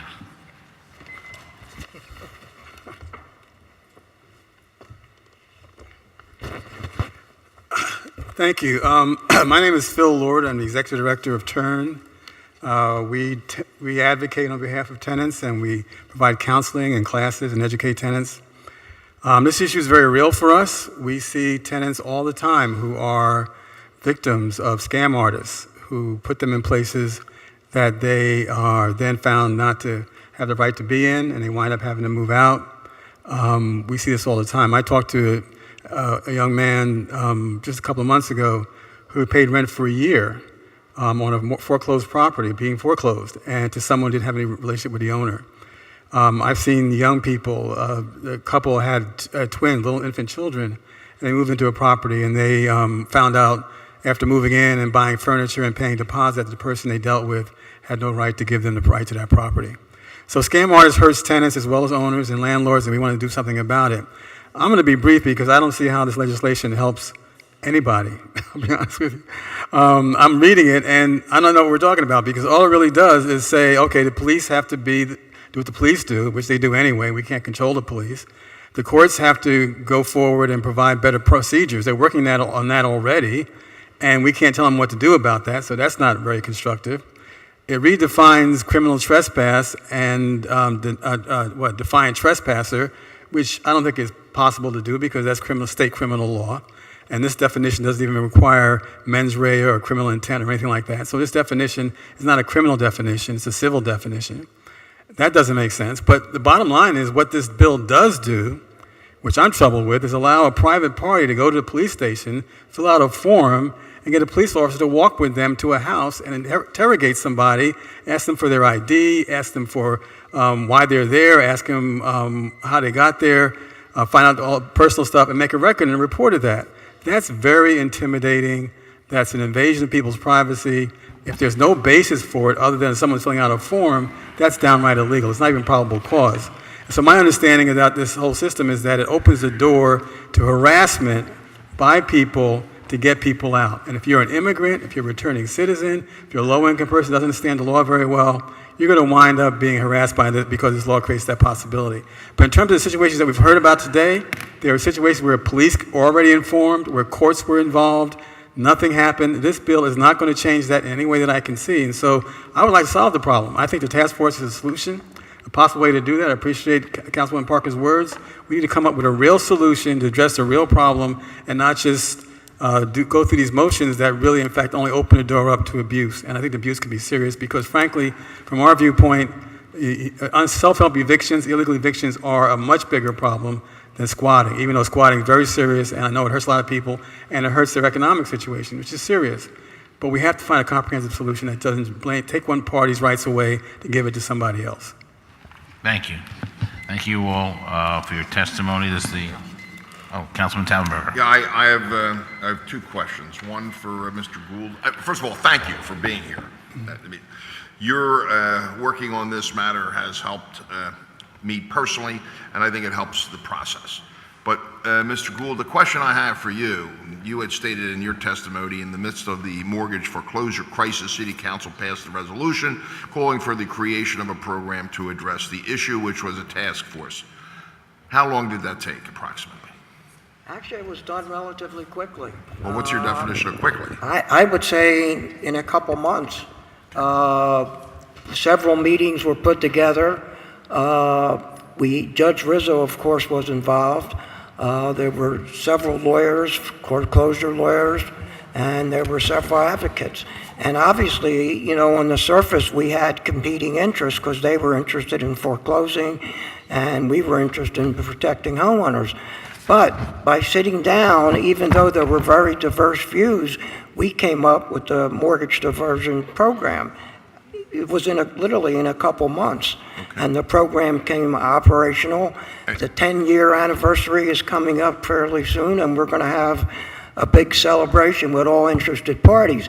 And what it did, by having us sit down in the room with the foreclosure lawyers and the court, we really were able to come to a resolution, hear what people's concerns were, hear what they could do and not do, and quite frankly, it created what all considered to be the best program in the country. And that you stand behind that it is the best program, or one of the best programs yes, in the country? It was the first. I think it has saved by far the most number of homeowners, and it's been said by people outside of Philadelphia. And It's the best program. The result of that task force was a policy or an ordinance that eventually was passed by this council? Or was it just a policy? No, City Council never ended up passing anything except the initial resolution calling for the courts and others to come together, just like the City Council resolution that was passed on this issue, to come up with a solution to the problem. Thank you very much. And Mr. Lord, I do have a question for you. You had talked about unscrupulous land, let me get this right. People that are giving out fake leases, more or less. I think you'll get my drift. If you have questions of me on this, then we'll define it better. But to your knowledge, this is where I'm asking. The people that have been involved, these scam artists that say, oh, here's a lease and, move in and this is your property. In reality, they've kicked the door in and given the person the fake lease. Have any of those people ever, to your knowledge, been prosecuted for that crime? Oh, no. And that's the problem. I think you focus right on it. There's nobody being prosecuted for anything in regards to this issue. And as long as that's the case, it'll be done with impunity. It's not enough just to get somebody out.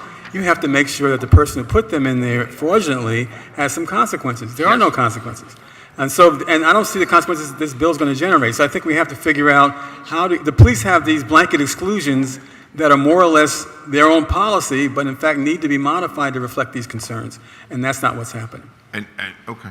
And no one, to your knowledge, has ever been prosecuted or brought forth because of doing that scam artist? Well, you know what happens? These people, the tenants, when they find out, someone knocks on the door and say, you didn't deal with the owner, they call the owner who doesn't give them an address and they can't get an answer. So these people who give them these leases disappear once something happens that's significant. And the tenants, of course, very often, they have to move out right away. They don't go through court. These scam artists are not going to go to court to defend what they're doing. Yeah, go ahead. Mr. Lord, do you believe there's a way to catch them and enforce the laws that exist as far as these scam artists? I think there is. I mean, if folks took it seriously enough, you could have sting operations. You could use private criminal complaints to intervene quickly. There are ways to go, and you can track down based on phone numbers what's going on. There are investigative techniques that can be done, but if you're going after the person in the building who then moves out and then you're done, you're not going to get there, and you're going to wind up having it happen over and over again. Thank you very much and the time you put in. Mr. Chairman, thank you. Thank you, Councilman. I would like to recognize Councilwoman Helen Ginn. Thank you very much, Mr. Chairman, and thank you very much to to all of you for coming up and testifying. I think we've been here in this place before. We had a hearing earlier in November about this issue. One of the questions that, I've been on record as being very clear that I support Councilwoman Parker's the importance of having a task force. And I think all of us also are together on a task force that has been extremely effective, in my opinion, which is the anti-eviction task force that the city has been convening for the last 8 months of time. And, I was, among the things is that we're dealing with a very complicated issue around, at that time, this is totally separate from what we're talking about here today, but I do want to talk about the importance of the task force, which is that we're dealing with an extremely complicated issue around evictions. It involves multiple parties, including L&I, it includes housing, it includes our courts, it includes access to counsel, it certainly includes our advocates. And one of the things we're trying to what we were trying to understand through the 8 months of the task force was all the different ways in which all of us have to work in unison in order to tackle the issue without putting undue harm on unintended parties who we may not have thought through the consequences of legal action. There were certainly some of us on City Council who would have liked to have moved on bills and legislation, but it was felt like it was not the right time to do that until we had a better understanding of the problem. And so I'm wondering if you can, and I think you did this already with my good council colleague, Councilman Taubenberger, but again, just talking through what your vision is of an effective task force. Like how is it that so many parties coming together, as Councilwoman Parker has proposed, how will that actually move us towards smart solutions that may be legislative and in other cases may require action by the courts? That's what we certainly got from the anti-eviction task force. We got action by the courts that could not have come through legislative action. So could you talk just a little bit about how you see task forces actually being extraordinarily effective ahead of legislation. Yeah, I can mention I was very actively involved with the creation of the mortgage foreclosure diversion program. And quite frankly, after City Council passed the resolution... George, could you push your I'm sorry. microphone a little bit closer Yeah, so we I can said all I was hear you? very Thank you. involved in the creation of it. And quite frankly, after Council passed the resolution, I was a little skeptical because the parties were really pretty opposite, the foreclosure lawyers and the advocates, and we weren't exactly sure where the courts were. But by sitting down in the room and everybody speaking freely and candidly of the issues, we were able to come to a resolution very quickly, actually. I was just impressed. And through that process, I think having everybody in the room, and I think with this task force, we have everybody on the same page. That is, they're all interested in dealing with the problem. They want to have criminal trespassers dealt with in an appropriate way.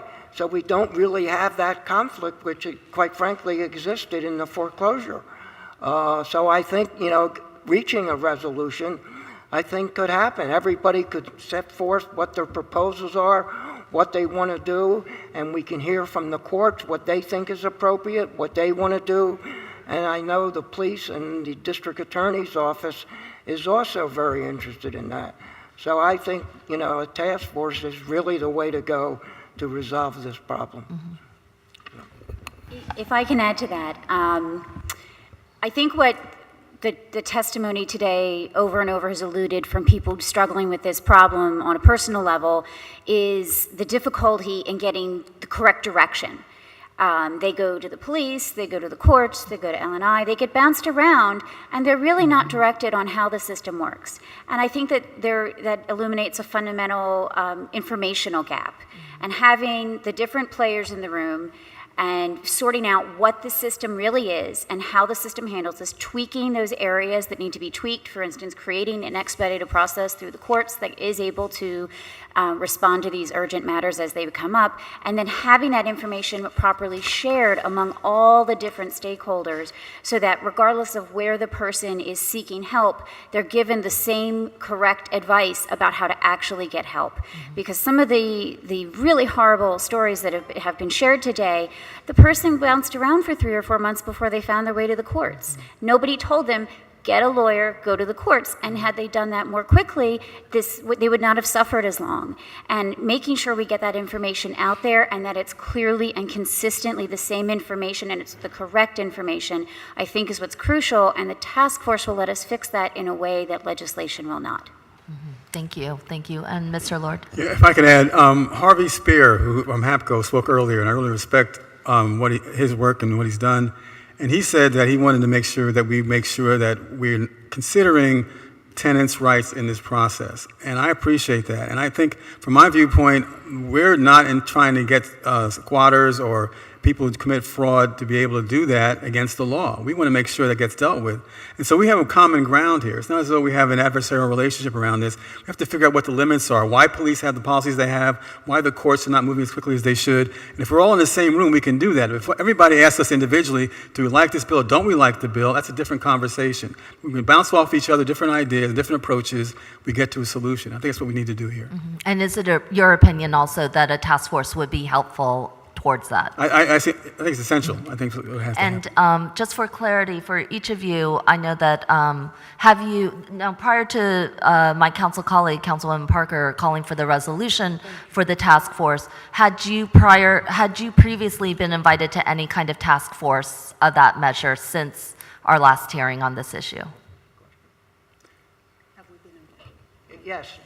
We have received invites, I know our office has, to be members of the task force. From whom?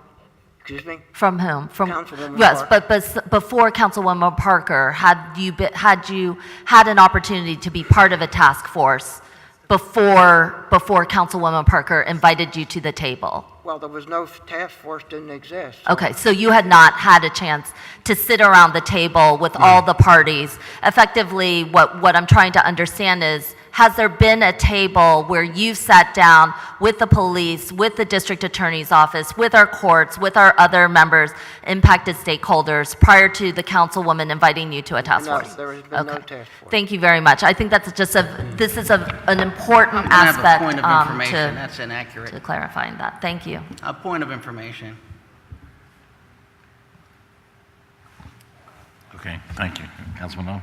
Yeah, we actually did meet, and we did speak, and then we sat in the caucus where your representatives from the Tenants Union, Phil Lord was there, from Community Legal Services, and from the Senior Law Center spoke about the bill, and actually 2 bills, and in addition, we asked for any recommendations that you would like to make, of which you made no recommendations. Thank If you I very may much. respectfully clarify, I believe that was a meeting, but I believe what Councilwoman Gim is talking about is a task force where the important stakeholders sit down and participate to have productive discussion about how we should productively move forward. I don't believe what you're talking about, Councilman O, is the task force that we're speaking of and that we're all in support of at this time. Yeah, thank you. What she said is, because there was no task force, you couldn't have met with a task force. Then she asked, so you had no opportunity to sit down and meet all parties together. That's not correct. So, point of information, Councilman Domb or Mr. Chairman, what I asked was, has there been an opportunity for you to be part of a table in which all the impacted stakeholders are present? It is not whether you've had a chance to meet with the sponsor of a specific bill of legislation. I believe that that has occurred. I was there at that meeting. But the question that we raised at that specific meeting as well was the need for not only advocates to meet with the sponsor of the bill, but specifically for the advocates, for the courts, for the district attorney's office, for the police department, and for other stakeholders, which may include landlords, other types of entities, to also be at the table, not to specifically debate the merits of one specific piece of legislation, but to tackle the broader issue of why so many of our constituents are having so much difficulty trying to gain action on a case of clear fraudulent, in the case of fraudulent behavior. And to that question of whether you have been invited to a broader table with impacted and other types of stakeholders. For clarity, your answer to that is no, is that right? Yeah, I'd like to add, I thought that was going to come out of that meeting. I thought at the end of that meeting, we were supposed to have a follow-up where everybody would be at the table, and that did not happen. But I do think whenever it does happen, it's going to produce good results because people really want to see this problem solved for real. Okay, thank you. If I may just comment, Councilman O is correct. There were a meeting with some advocates with him about the bill.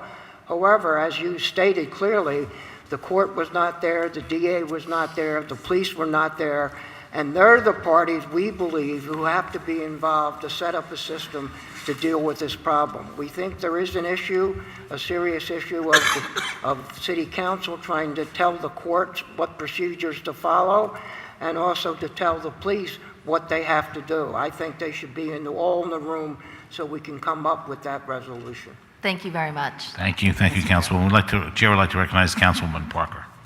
Thank you, Mr. Chair. And I want to thank each of you for your testimony.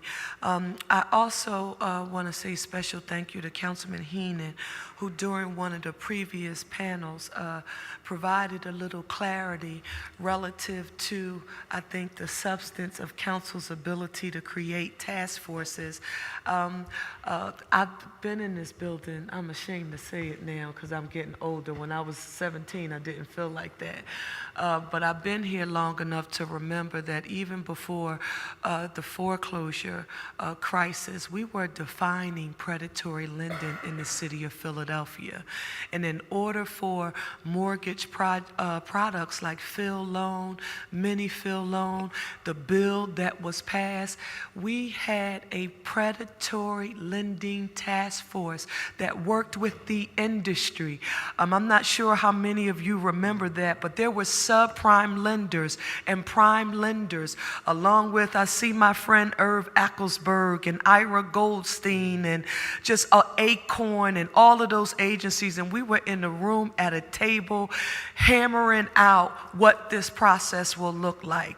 So with that being said, Councilwoman Ginn, when you asked your line of questioning, you made me think that it was necessary to just note for the benefit of this audience that I don't think you've heard from a member of City Council that this issue does not need to be addressed, and it has, I'm telling you, challenged neighborhood upon neighborhood in every corner and every section of this city. It is threatening home ownership and the quality of life in neighborhoods, and it needs to be fixed.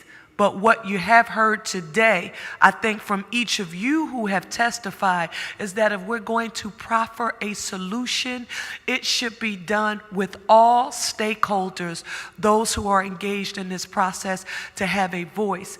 Those who were asked, and I'm not sure in the meeting that you referenced, Mr. Gold, or that you referenced, if these people were there, because when we talked about a table, which is what I thought was happening in November when this issue was addressed, I thought you were meeting with these people.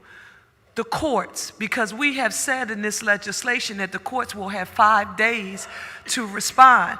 But I have not heard from the courts that the 5 days that they're being given to respond is in accordance with their abilities, their process, what it is that they do. So what we've done is we've invited the President, Judge, Court of Common Pleas, and Chair of the Administrative Governing Board. Copy went to the District Court Administrator. Kier Bradford Gray, Chief Defenders, Defenders Association.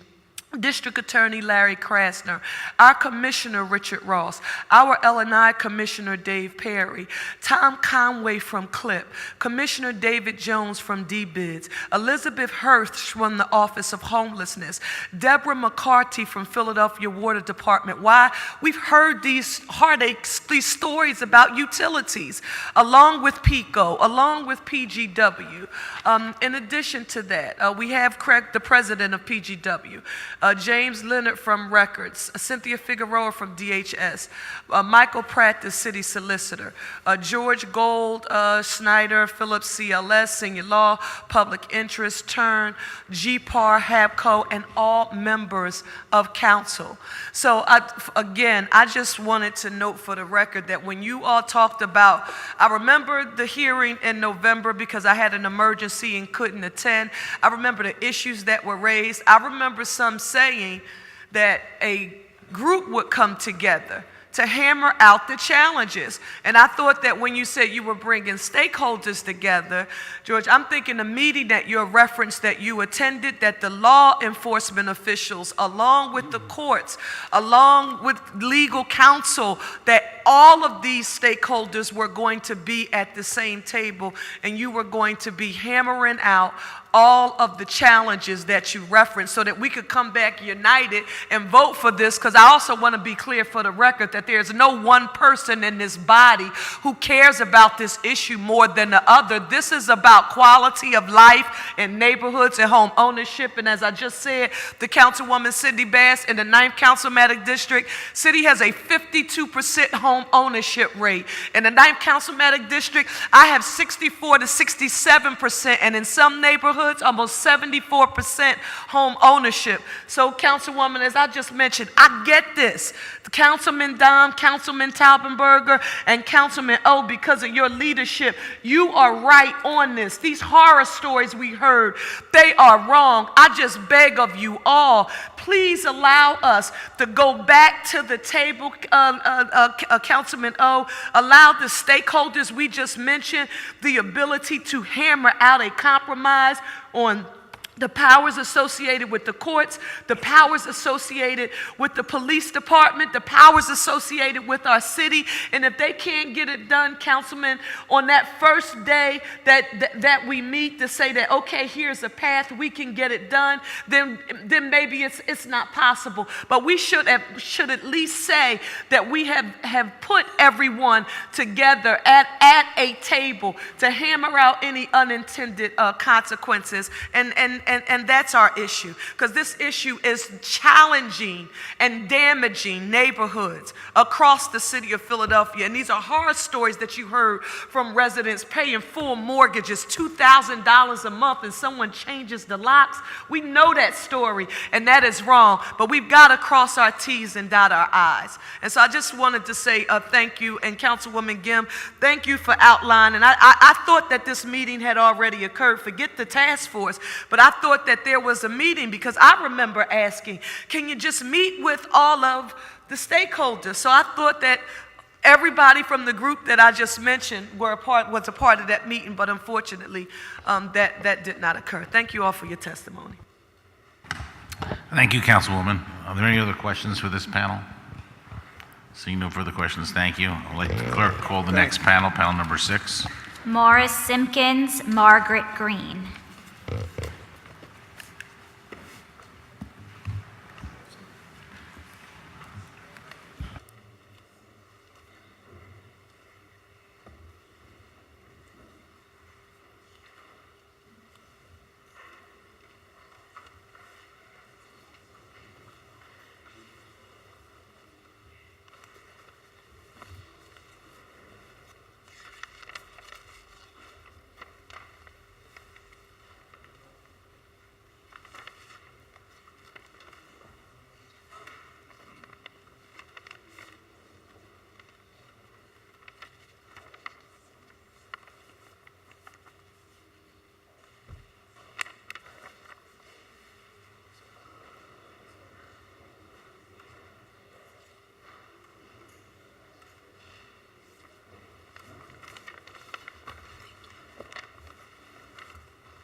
Good afternoon now. Please state your name for the record, and we're trying to keep the testimony to 2 minutes if we can. So please proceed. My name is Morris Simpkins. I'm here to testify about getting my home back, thanks to Jennifer Schultz. And if it wasn't for her, I wouldn't have the house.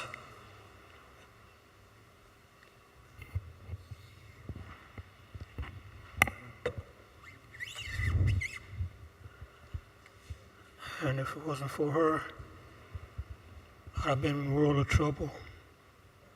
So I recently got my home back, and thank God I did. That's the only thing I got to say. Tell them about how you lost the house. So a lady came to my house with this, March 14th. Was it 2-0? Was it? Don't worry about the dates. Just tell them your story. And the thing about it, they said they had purchased my house. I didn't know, I wasn't aware of that. I was so surprised. I said, this lady comes to my house and said, I just purchased your house. I said, how did you purchase my house? I said, I lived in this house since 1956. My parents bought the house, and then after they passed on, and I'm the only child. So I was surprised about this situation that came to me. So if it wasn't for Jennifer Schultz and buying my house back, that's the only thing I got to say about this. Do you want to tell about how she tried to kick you out? She wanted to try to take my house from me. And I was unaware of this, and she didn't have no kind of proper papers to submit to me about my house. But she said, I just bought your house. I said, how you bought my house? I wasn't aware of this. She didn't have even the proper papers to even present to me. So I was surprised and I was, shocked about this. So thanks to Jennifer Schultz, I went to legal ways to, try to get my house back, which I did. And thanks to her.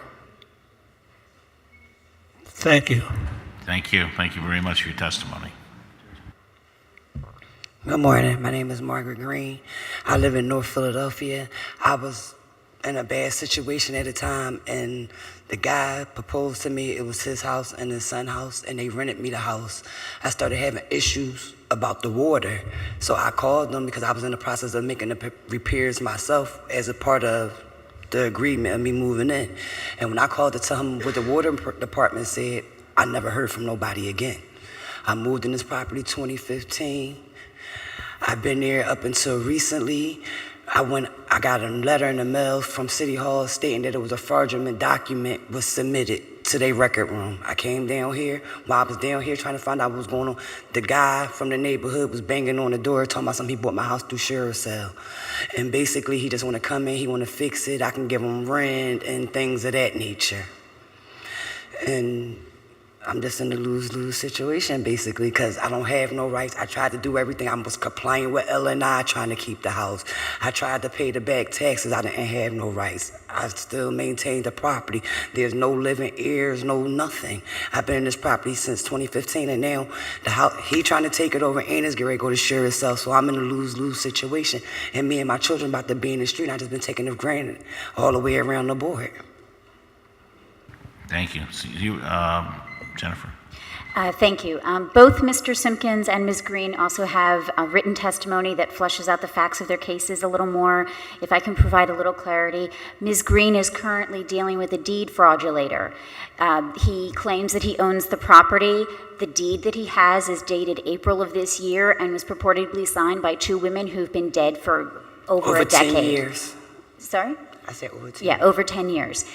So that gentleman is not somebody who has legal ownership because it's a fraudulent deed, but he has record ownership. And Ms. Green has been having great difficulties interfacing with the legal system, with the police, to get them to address the harassment and intimidation that he's been engaging against her. Mr. Simpkins lost his house for property taxes at a sheriff's sale. He had the right to redeem the property, and he was able to successfully redeem and now owns the property in full.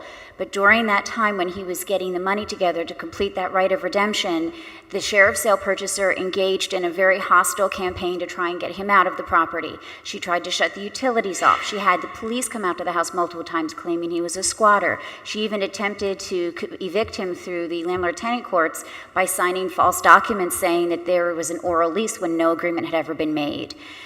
The reason that I have my two clients testifying here today is because under this bill, 180430, they would both be criminals, and they would both be facing up to 3 months in jail. And that is why these compelling stories demonstrate the complexities of these property cases, and that is why I urge you to vote no on this bill. It does not protect previous owners of properties after sheriff sales. It does not protect victims of domestic violence. It does not protect other people who did not have tenancy relationships with an owner, and it does not protect victims of scams. We agree that Philadelphia needs to address the problem of criminal trespassers. We need a system that can easily be accessed by victims, one which will be responsive to complaints, and one which is capable of careful and complete review of accusations to determine the merits of these accusations of criminal activity. Councilwoman Parker's task force is the right approach to achieve this goal. Thank you. Thank you for your testimony. Any questions? Yes. Councilwoman Parker. Thank you, Mr. Chairman. Ms. Schultz, you mentioned the word domestic violence, and I don't know throughout any of the testimony that we've heard here today that I've heard the term domestic violence. What does domestic violence have to do with, Right. illegal occupation of property, squatting? Yes. So unfortunately, we don't have any clients that we have permission to share their stories. But I think Mr. Gould in the previous testimony alluded to this problem where an abuser may have a lot of economic control, and they may be the sole owner of the property that they may have been sharing as a domestic residence for many years, and may even have had children in common. And then when he decides he wants the woman out and she refuses to leave, there may be a call to the police saying, "I want this woman out of my house, I don't know her." I have had clients with that story. And there are many different examples of economic abuse that are part of a larger pattern of domestic violence. I think the Senior Law Center also talked about elder abuse examples where you may have coercive deeds giving properties to other family members, and then they say, "I want you out of this house, get out." And under the bill, there's no protection for people who say, "Well, I've been living here for 10 years. The bill says if you don't own the property or you're not a tenant, you are a criminal trespasser. That is far too broad a definition to effectively capture the true problem of this crime. And I think, as many of the different attorneys have testified today, the current laws on the books that contain a knowing requirement, those are the right laws. They're written the right way. We just need to get the system to actually enforce those laws correctly. And I don't know, and maybe I'll have to ask this question later. I wanted to know, since the hearing was held in November, and again, I was not, because of my a prior commitment, able to attend the hearing in November, have you heard anyone from the courts respond to the 5 days? I have not. I'm asking you because according to this legislation, for the bill, the courts will have to have an emergency hearing within 5 days. However, the language states that the court shall schedule an emergency hearing within 5 business days or such other time period as is necessitated by the circumstances presented or applicable by court procedures. Are you familiar with that? Have you heard? I'm not aware of the court's position to this bill specifically. I think several attorneys, and myself included, we do not think that that portion is honoring the separation of powers. It's trying to dictate procedures to the court, which is solely within the court's purview. There are already standard procedures for emergency hearings if a party knows how to access them. I think the current barrier is that many people who are victims who are trying to get to the courts don't have the skills and the expertise to do those emergency petitions. But I do know that the administrative judge is trying to come up with a pro se form that will make it easier for unrepresented individuals to be able to put in that request and have it reviewed timely by a judge. Okay, now you just said you said something that if you are not a lawyer and I am not, you would not know what that meant. You said the administrative judge is working on a pro se form. What does that mean? Right. Well, pro se means for oneself. It means you're unrepresented by an attorney. Mm-hmm. And so the court has the ability to create forms that can be made available to the public when they come and seek help. And there's a help room that's available to people that's staffed by attorneys. And so right now there isn't a form they can hand those individuals, but the court is working to change that. I'm aware of that. I'm actually working with the court on that, along with other attorneys from both sides of the table. Okay, thank you, Mr. Chairman. Thank you, Councilwoman. Councilman O? Yes, thank you. This bill will not affect either of you two. And at the end of the day, what we're really talking about is this. If any of these situations arise, any of them that were talked about by the last panel, the question is who resolves it, and it's resolved in a court of law by a judge. The only issue that we're dealing with, that we have dealt with CLS and the tenants union, is they don't want it to happen faster. We've heard from so many people that it takes 8 months, 16 months, even years to get into a court. And that just as much as people who may be tenants are unaware, who may be victims, so are homeowners. The issue that this bill presents is simply this: get in front of the proper judge faster. And the issue of, are they criminals? No, they're not criminals. If they were criminals, they would have been arrested. This is what happens when a homeowner finds someone in their home, or when you are being dealt with someone harassing you. And whatever claims occur, you have to get in front of a judge if it is not resolved out of court. And so it is a civil, non-criminal remedy that allows the homeowner and persons like yourself to get in front of a judge for a resolution. Fighting this process of providing a faster day in court is what this entire hearing and process has been about. Because the city law department does not say that this process or bill is illegal, they say it is legal. The police department was here to testify that they're not in objection. The DA's office is not in objection and supports it. In fact, the court system, they are a separate branch of government, but they don't act on their own. The court doesn't just go out solving the city's, states, and country's problem. They let the legislature, they ask the legislature to set the legislation, then they make their procedures. And yes, we have spoken with the courts, both Councilman Togberger and myself. We have spoken with the police, the DA's office, the Office of Homelessness, the city law department, CLS, the tenants union, and the Senior Law Center. And at the end of the day, what we said is this: here is a solution, not more delays. This problem has existed in Philadelphia for decades and is getting worse. But if you have a remedy, please submit it. And to date, no remedy has been submitted. At the end of this hearing, if this matter is voted out of committee with a favorable recommendation, there is a date listed for this task force. And if you can present some concrete examples of language you'd like to present, then please do. Thank you. Thank you, Councilman. No, I'm sorry. Councilwoman Parker.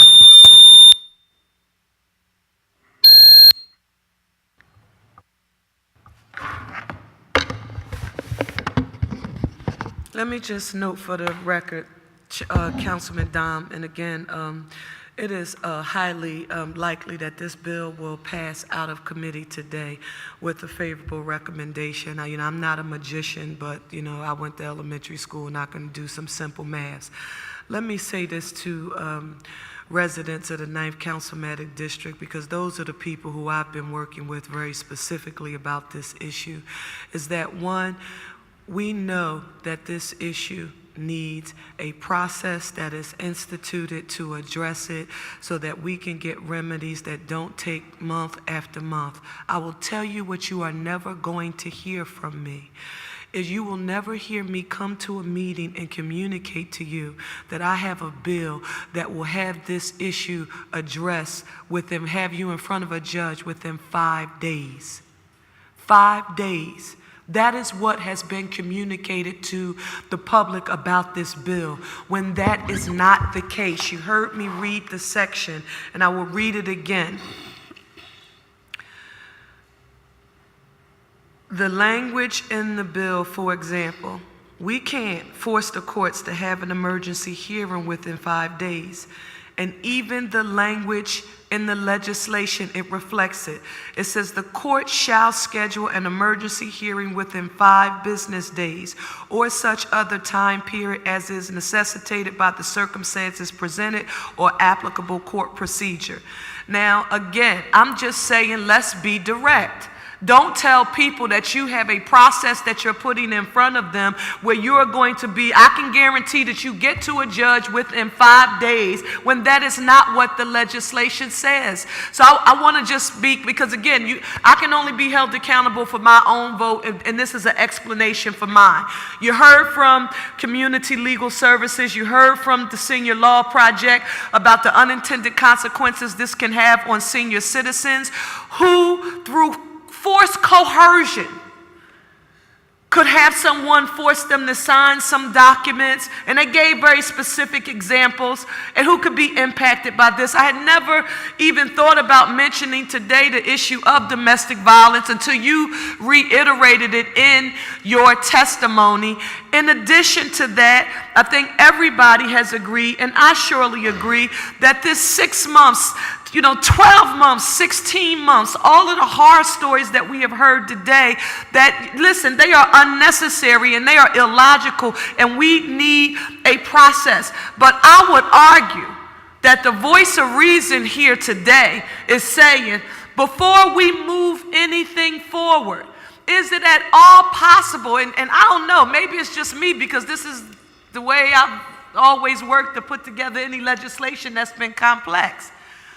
All of the stakeholders who are impacted by this process going into a room, sitting at the table at the same time, walking through this bill, walking through the process, saying, this is our problem, but this is the fix. I respect what the sponsor of this bill has just stated when he noted that if you have a problem, we've asked people to give us a fix, but there is something different that occurs, and you probably don't know that it occurs unless you've done it before, when you get everybody at the same table at the same time. Instead of them just electronically sending you a copy of an email and or a memo saying, this is my perspectives. When you get all of the stakeholders in the room and they are at the table together, sometimes solutions that we never thought of can come forward. And so with that being said, Mr. Chairman, I just needed to note for the record, one, I appreciate your testimony. I appreciated you all emphasizing the impact on seniors, on domestic violence, and all of the unintended consequences that we may not have thought about. And as we move forward, I want you to know from the very beginning of this process and to the end of it, I will not lose sight of that. We will work until the very end to make sure all of those issues that you have raised and that I've heard too from constituents, that we get an answer to them and we get them addressed. But I just wanted to note for the record, this idea that anybody who is not in support of this effort right now is trying to delay the process, who is fighting against sort of advancing a much more aggressive process and or timeline to address this issue. It is wrong. It wrongly characterizes or mischaracterizes what I know my individual perspective is. Am I not voting in favor of this measure today in committee? In no way, shape, or form sends a signal that I embrace it. I want it solved, I want it addressed, and I want people to get answers quickly. I just want to make sure that we don't cut off our nose to spite our face in the meantime trying to get it done. Thank you, Mr. Chair.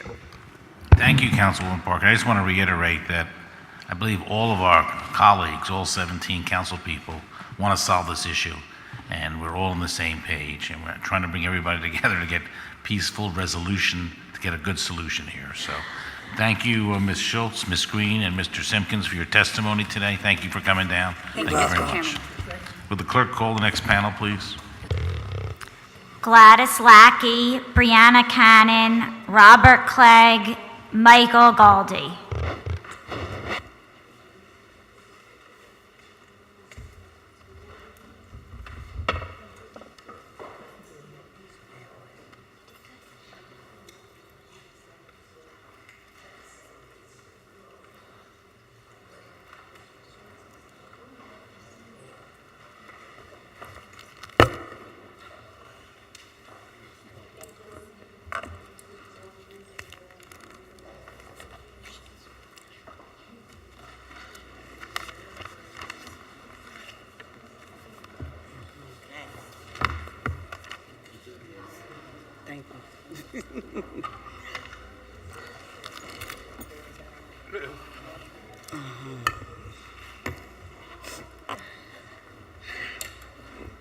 How y'all doing? Good. I'm okay. How you doing?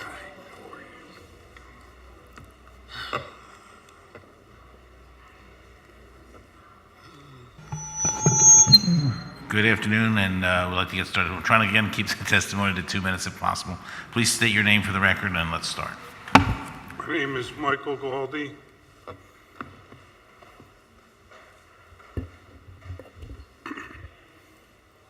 Okay. I'm a real estate broker in Philadelphia. I've been selling homes and listing homes for 40 years, so I deal primarily in every neighborhood with first-time buyers. I'm the guy that brought this squatter issue to the limelight a couple of years ago, and how I did that was I had ventured into vacant homes that had people living in it. The first one was in Manayunk, second one was in Holmesburg, third one was in Northwood, and the fourth one was in West Philly, all at the same time. So it kind of threw me over. So I didn't know how to deal with it. They were bank owned, so I brought it to GPAR, which I'm a member of, and I reached out to all the members to see how many people were affected by having trespassers break into their homes. We got a couple hundred homes and addresses that was affected by this. Now, I'm not a guy that says if you're a tenant and you live in a house, you take care of that house. If you break in, you don't care, you don't take care of the house. Back in 2010, when I started researching it, it says if there's signs of forced entry, then a squatter is trespassing, the police have a right to remove that person. That's been on the books forever. I don't understand what the controversy is. I don't know about domestic violence, seniors, or anything else that's affected by it, but squatters do not care about that property, the neighborhood. How I handled them was whenever the neighbors started calling me, complaining about the people that moved into the house. Now, I put a letter out on the block to say that these people do not belong in the house, they're not tenants, and you neighbors have the right to complain to your local state senator or whoever else is in the neighborhood, which they did. The one in Manayunk, we got her out in 3 months, and the reason we got her out is because she killed her tenant. She was renting rooms out. She shot him, went to jail, and we served her in jail, and a judge allowed us to evict her. So the second one stayed in for a year. She got $2,500 and moved out. The third one got evicted after a year and a half by the sheriff. In West Philly, they got into the house and I got them right out by just means.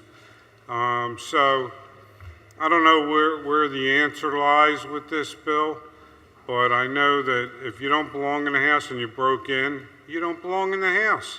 That's plain and simple. It's black and white.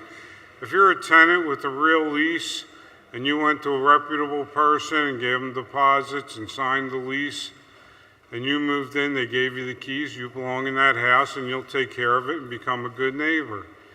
But the people that break in, and I've seen the leases that are fake, and I've seen what they do. They go in, they change the locks, they produce a lease, they meet the people out at Browning Hunting Park, give them keys, take money, and they never see them again. I tracked down every lease and none of them had real owners. No, the addresses were all false, the phones were all false. So there are people that are victimized and they should be dealt with differently than somebody that broke into a house and damaged it. There's just different people.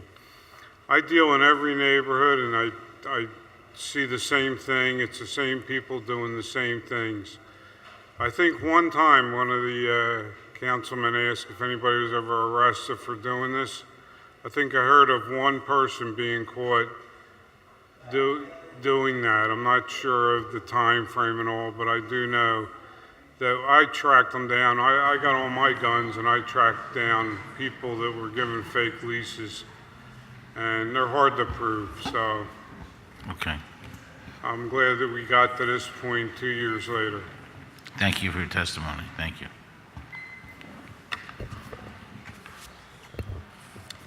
Good morning, afternoon. My name is Brianna Cannon. I'm a realtor with Coldwell Banker Preferred here in Center City. And I just have a story to share about one of my clients and one of the situations that he went through dealing with a squatter. So a few months ago, a client of mine found himself in a battle for his own home. I had this property listed for sale, and there was a lockbox on this Frankfurt area house for convenience of showing. The seller had been spending a few nights at a time at his girlfriend's house, and after one of those stretches, he went out of town for a few days. During that time, it was brought to my attention by another realtor who attempted to show the property to a prospective buyer that there was no lockbox at the property.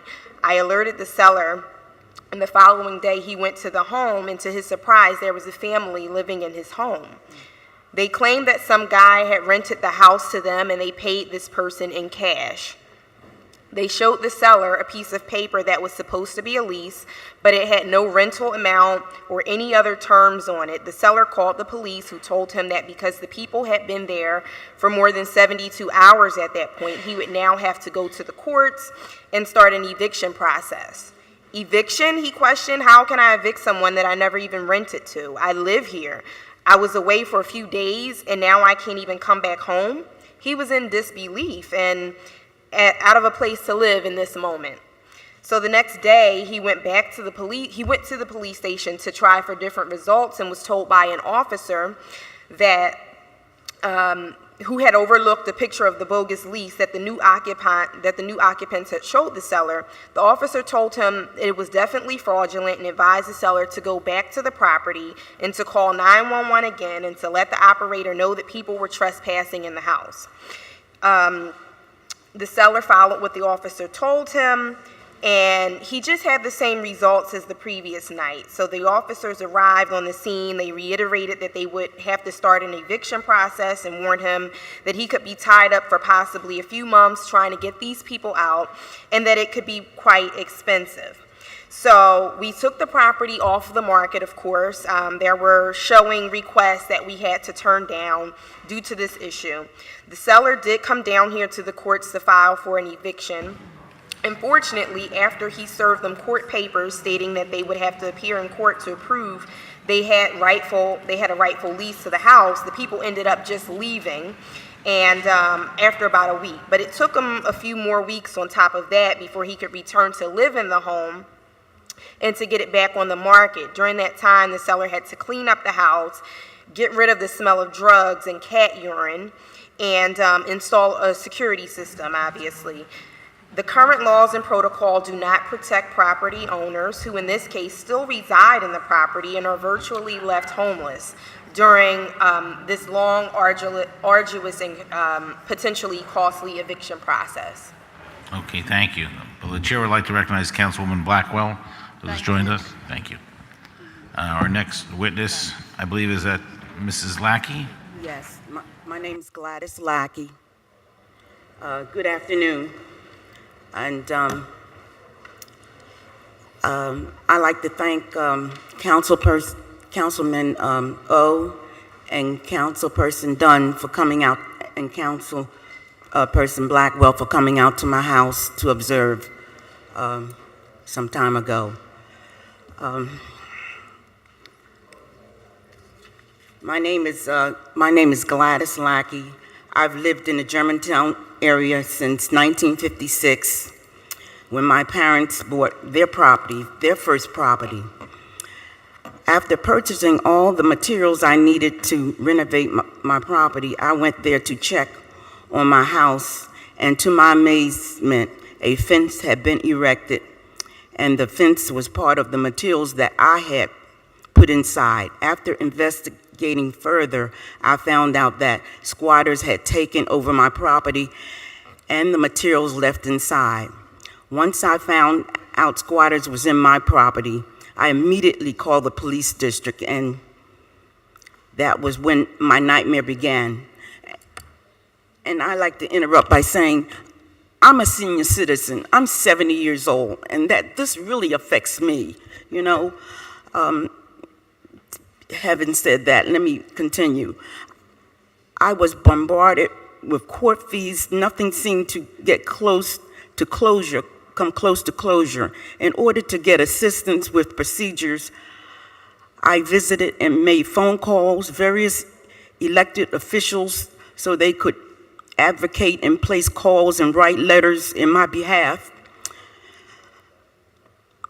This squatter happens to be a school teacher of 10 years, still working in the system.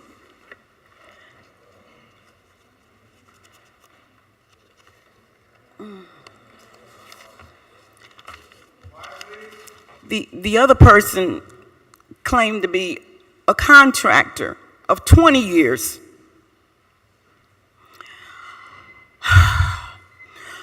During these 5 months, I've called upon police, the sheriff department, several times throughout my ordeal. When all was finalized, I was left with a shell. 10 windows gone, doors gone, radiators gone, electrical plumbing destroyed, inside and outside, and house trashed.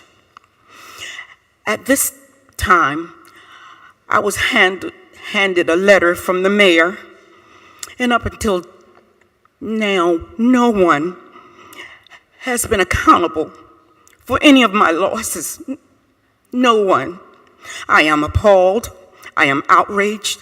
This is a travesty. My purpose for being here today, excuse me, the purpose of passing this bill,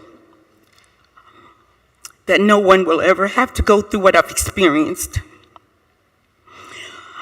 and what I've gone through with the expenses that I incurred. Thank you. Thank you for your testimony. Thank you all for your testimony today. Are there any, Councilwoman Bass?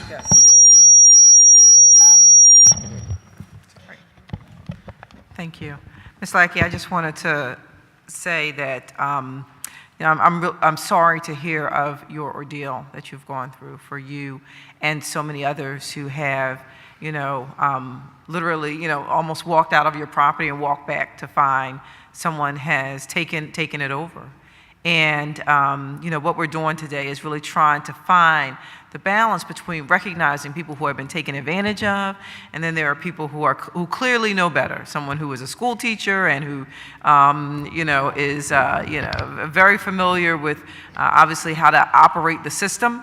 It sounds like that's what has happened to you. Yes. And so I just wanted to say that, I am sorry that you haven't received the level of help that you certainly deserve, and would love to talk to you afterwards about, anything else that our office can do to be of assistance to you. So I just really wanted to say that. And also for the folks who were here earlier who I think have left, who were also victimized when they went to rent a property and then found out they rented from someone who did not actually own the property. So, there's so many victims that are happening, in these sorts of situations.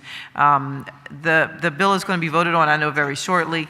And Mr. Chairman, I just wanted to be on record in saying that I do intend to support the bill, but I also recognize that the bill's sponsor, Councilman O, has agreed that he would work with Councilwoman Parker, who had very heartfelt concerns and is working really hard on this issue as well.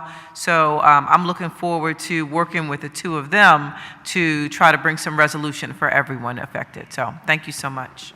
Thank you, Councilwoman. Chair would like to recognize Councilwoman Blackwell. Thank you. Good afternoon. It is great to see you again. So we personally and physically saw what you've been going through, and it's really, really unfair. And I think this is an issue where I certainly respect where this committee's gone and what the issue is, and we certainly agree with Councilwoman Parker on what we're trying to do to protect people who could be further victimized if the police come in and they don't have the protections they need.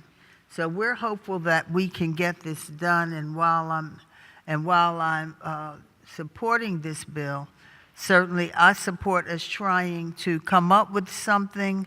I support Councilwoman Parker and will agree with her amendments that she's been fighting so hard on to try to make this situation the way it should be, to try to have a true correction to protect all involved.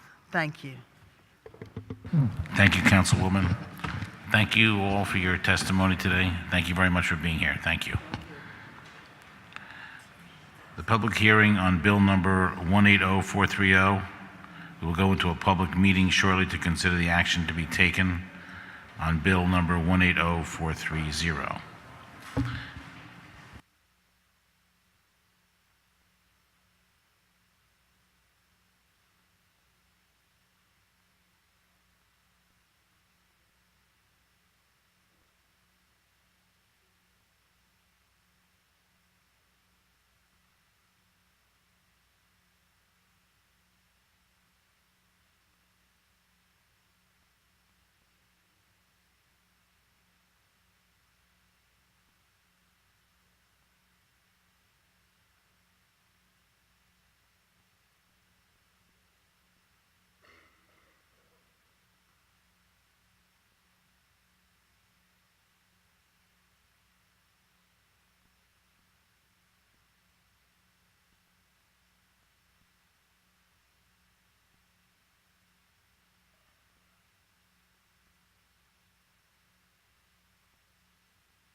I just want to mention after we take the vote, we're going to go back into a public meeting because I know there are a few people who still wanted to testify, but we wanted to get to the vote now. So I'd like to recognize at this point Councilmember O for a motion on Bill number 180430. I'm sorry, yes, Councilman Taubenberger, yes. Thank you, Mr. Chairman, and I thank all that have given hours of time for testimony and research and have been in contact with my office.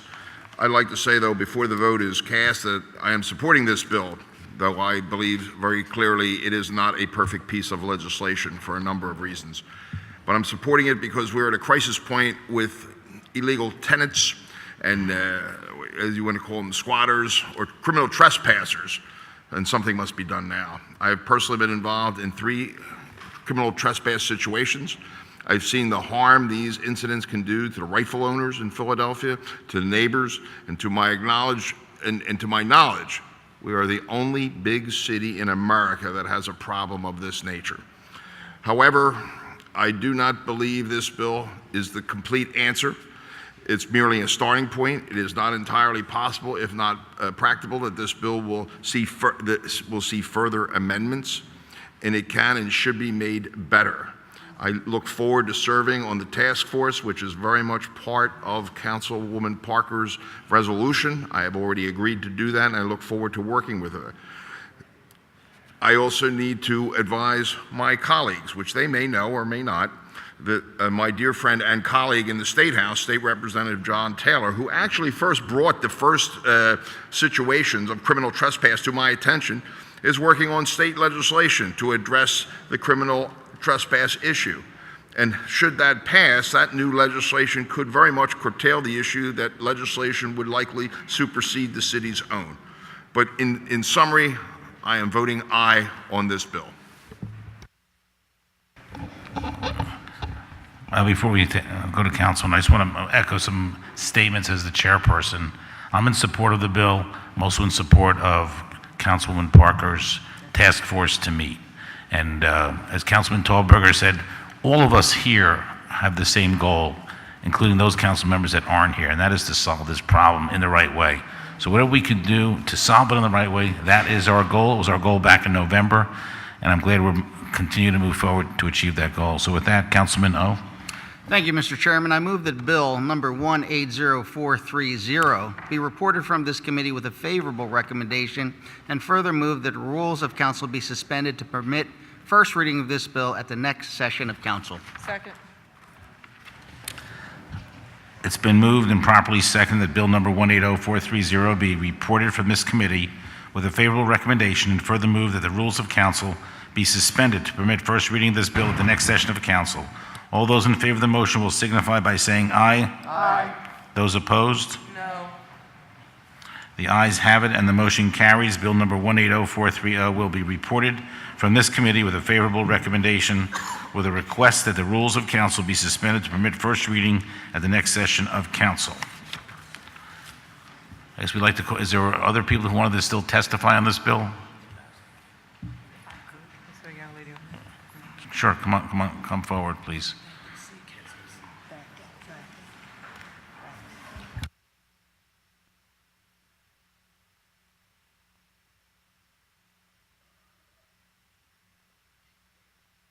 This concludes.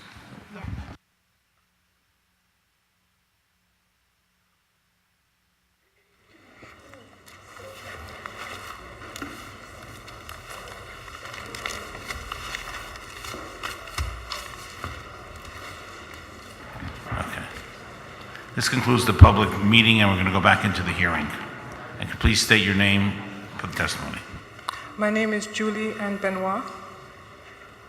Okay, feel free to testify.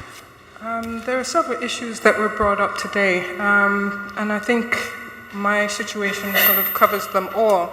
But where I want to start is that I'm a United States Air Force veteran.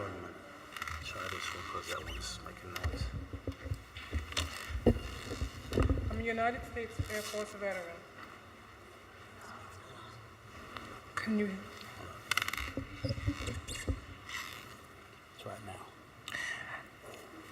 I was also tasked with the responsibility of being caregiver to my mother, who was born in 1923. Right after she was sold a home in a flood zone, within a year she met with 12 feet of water.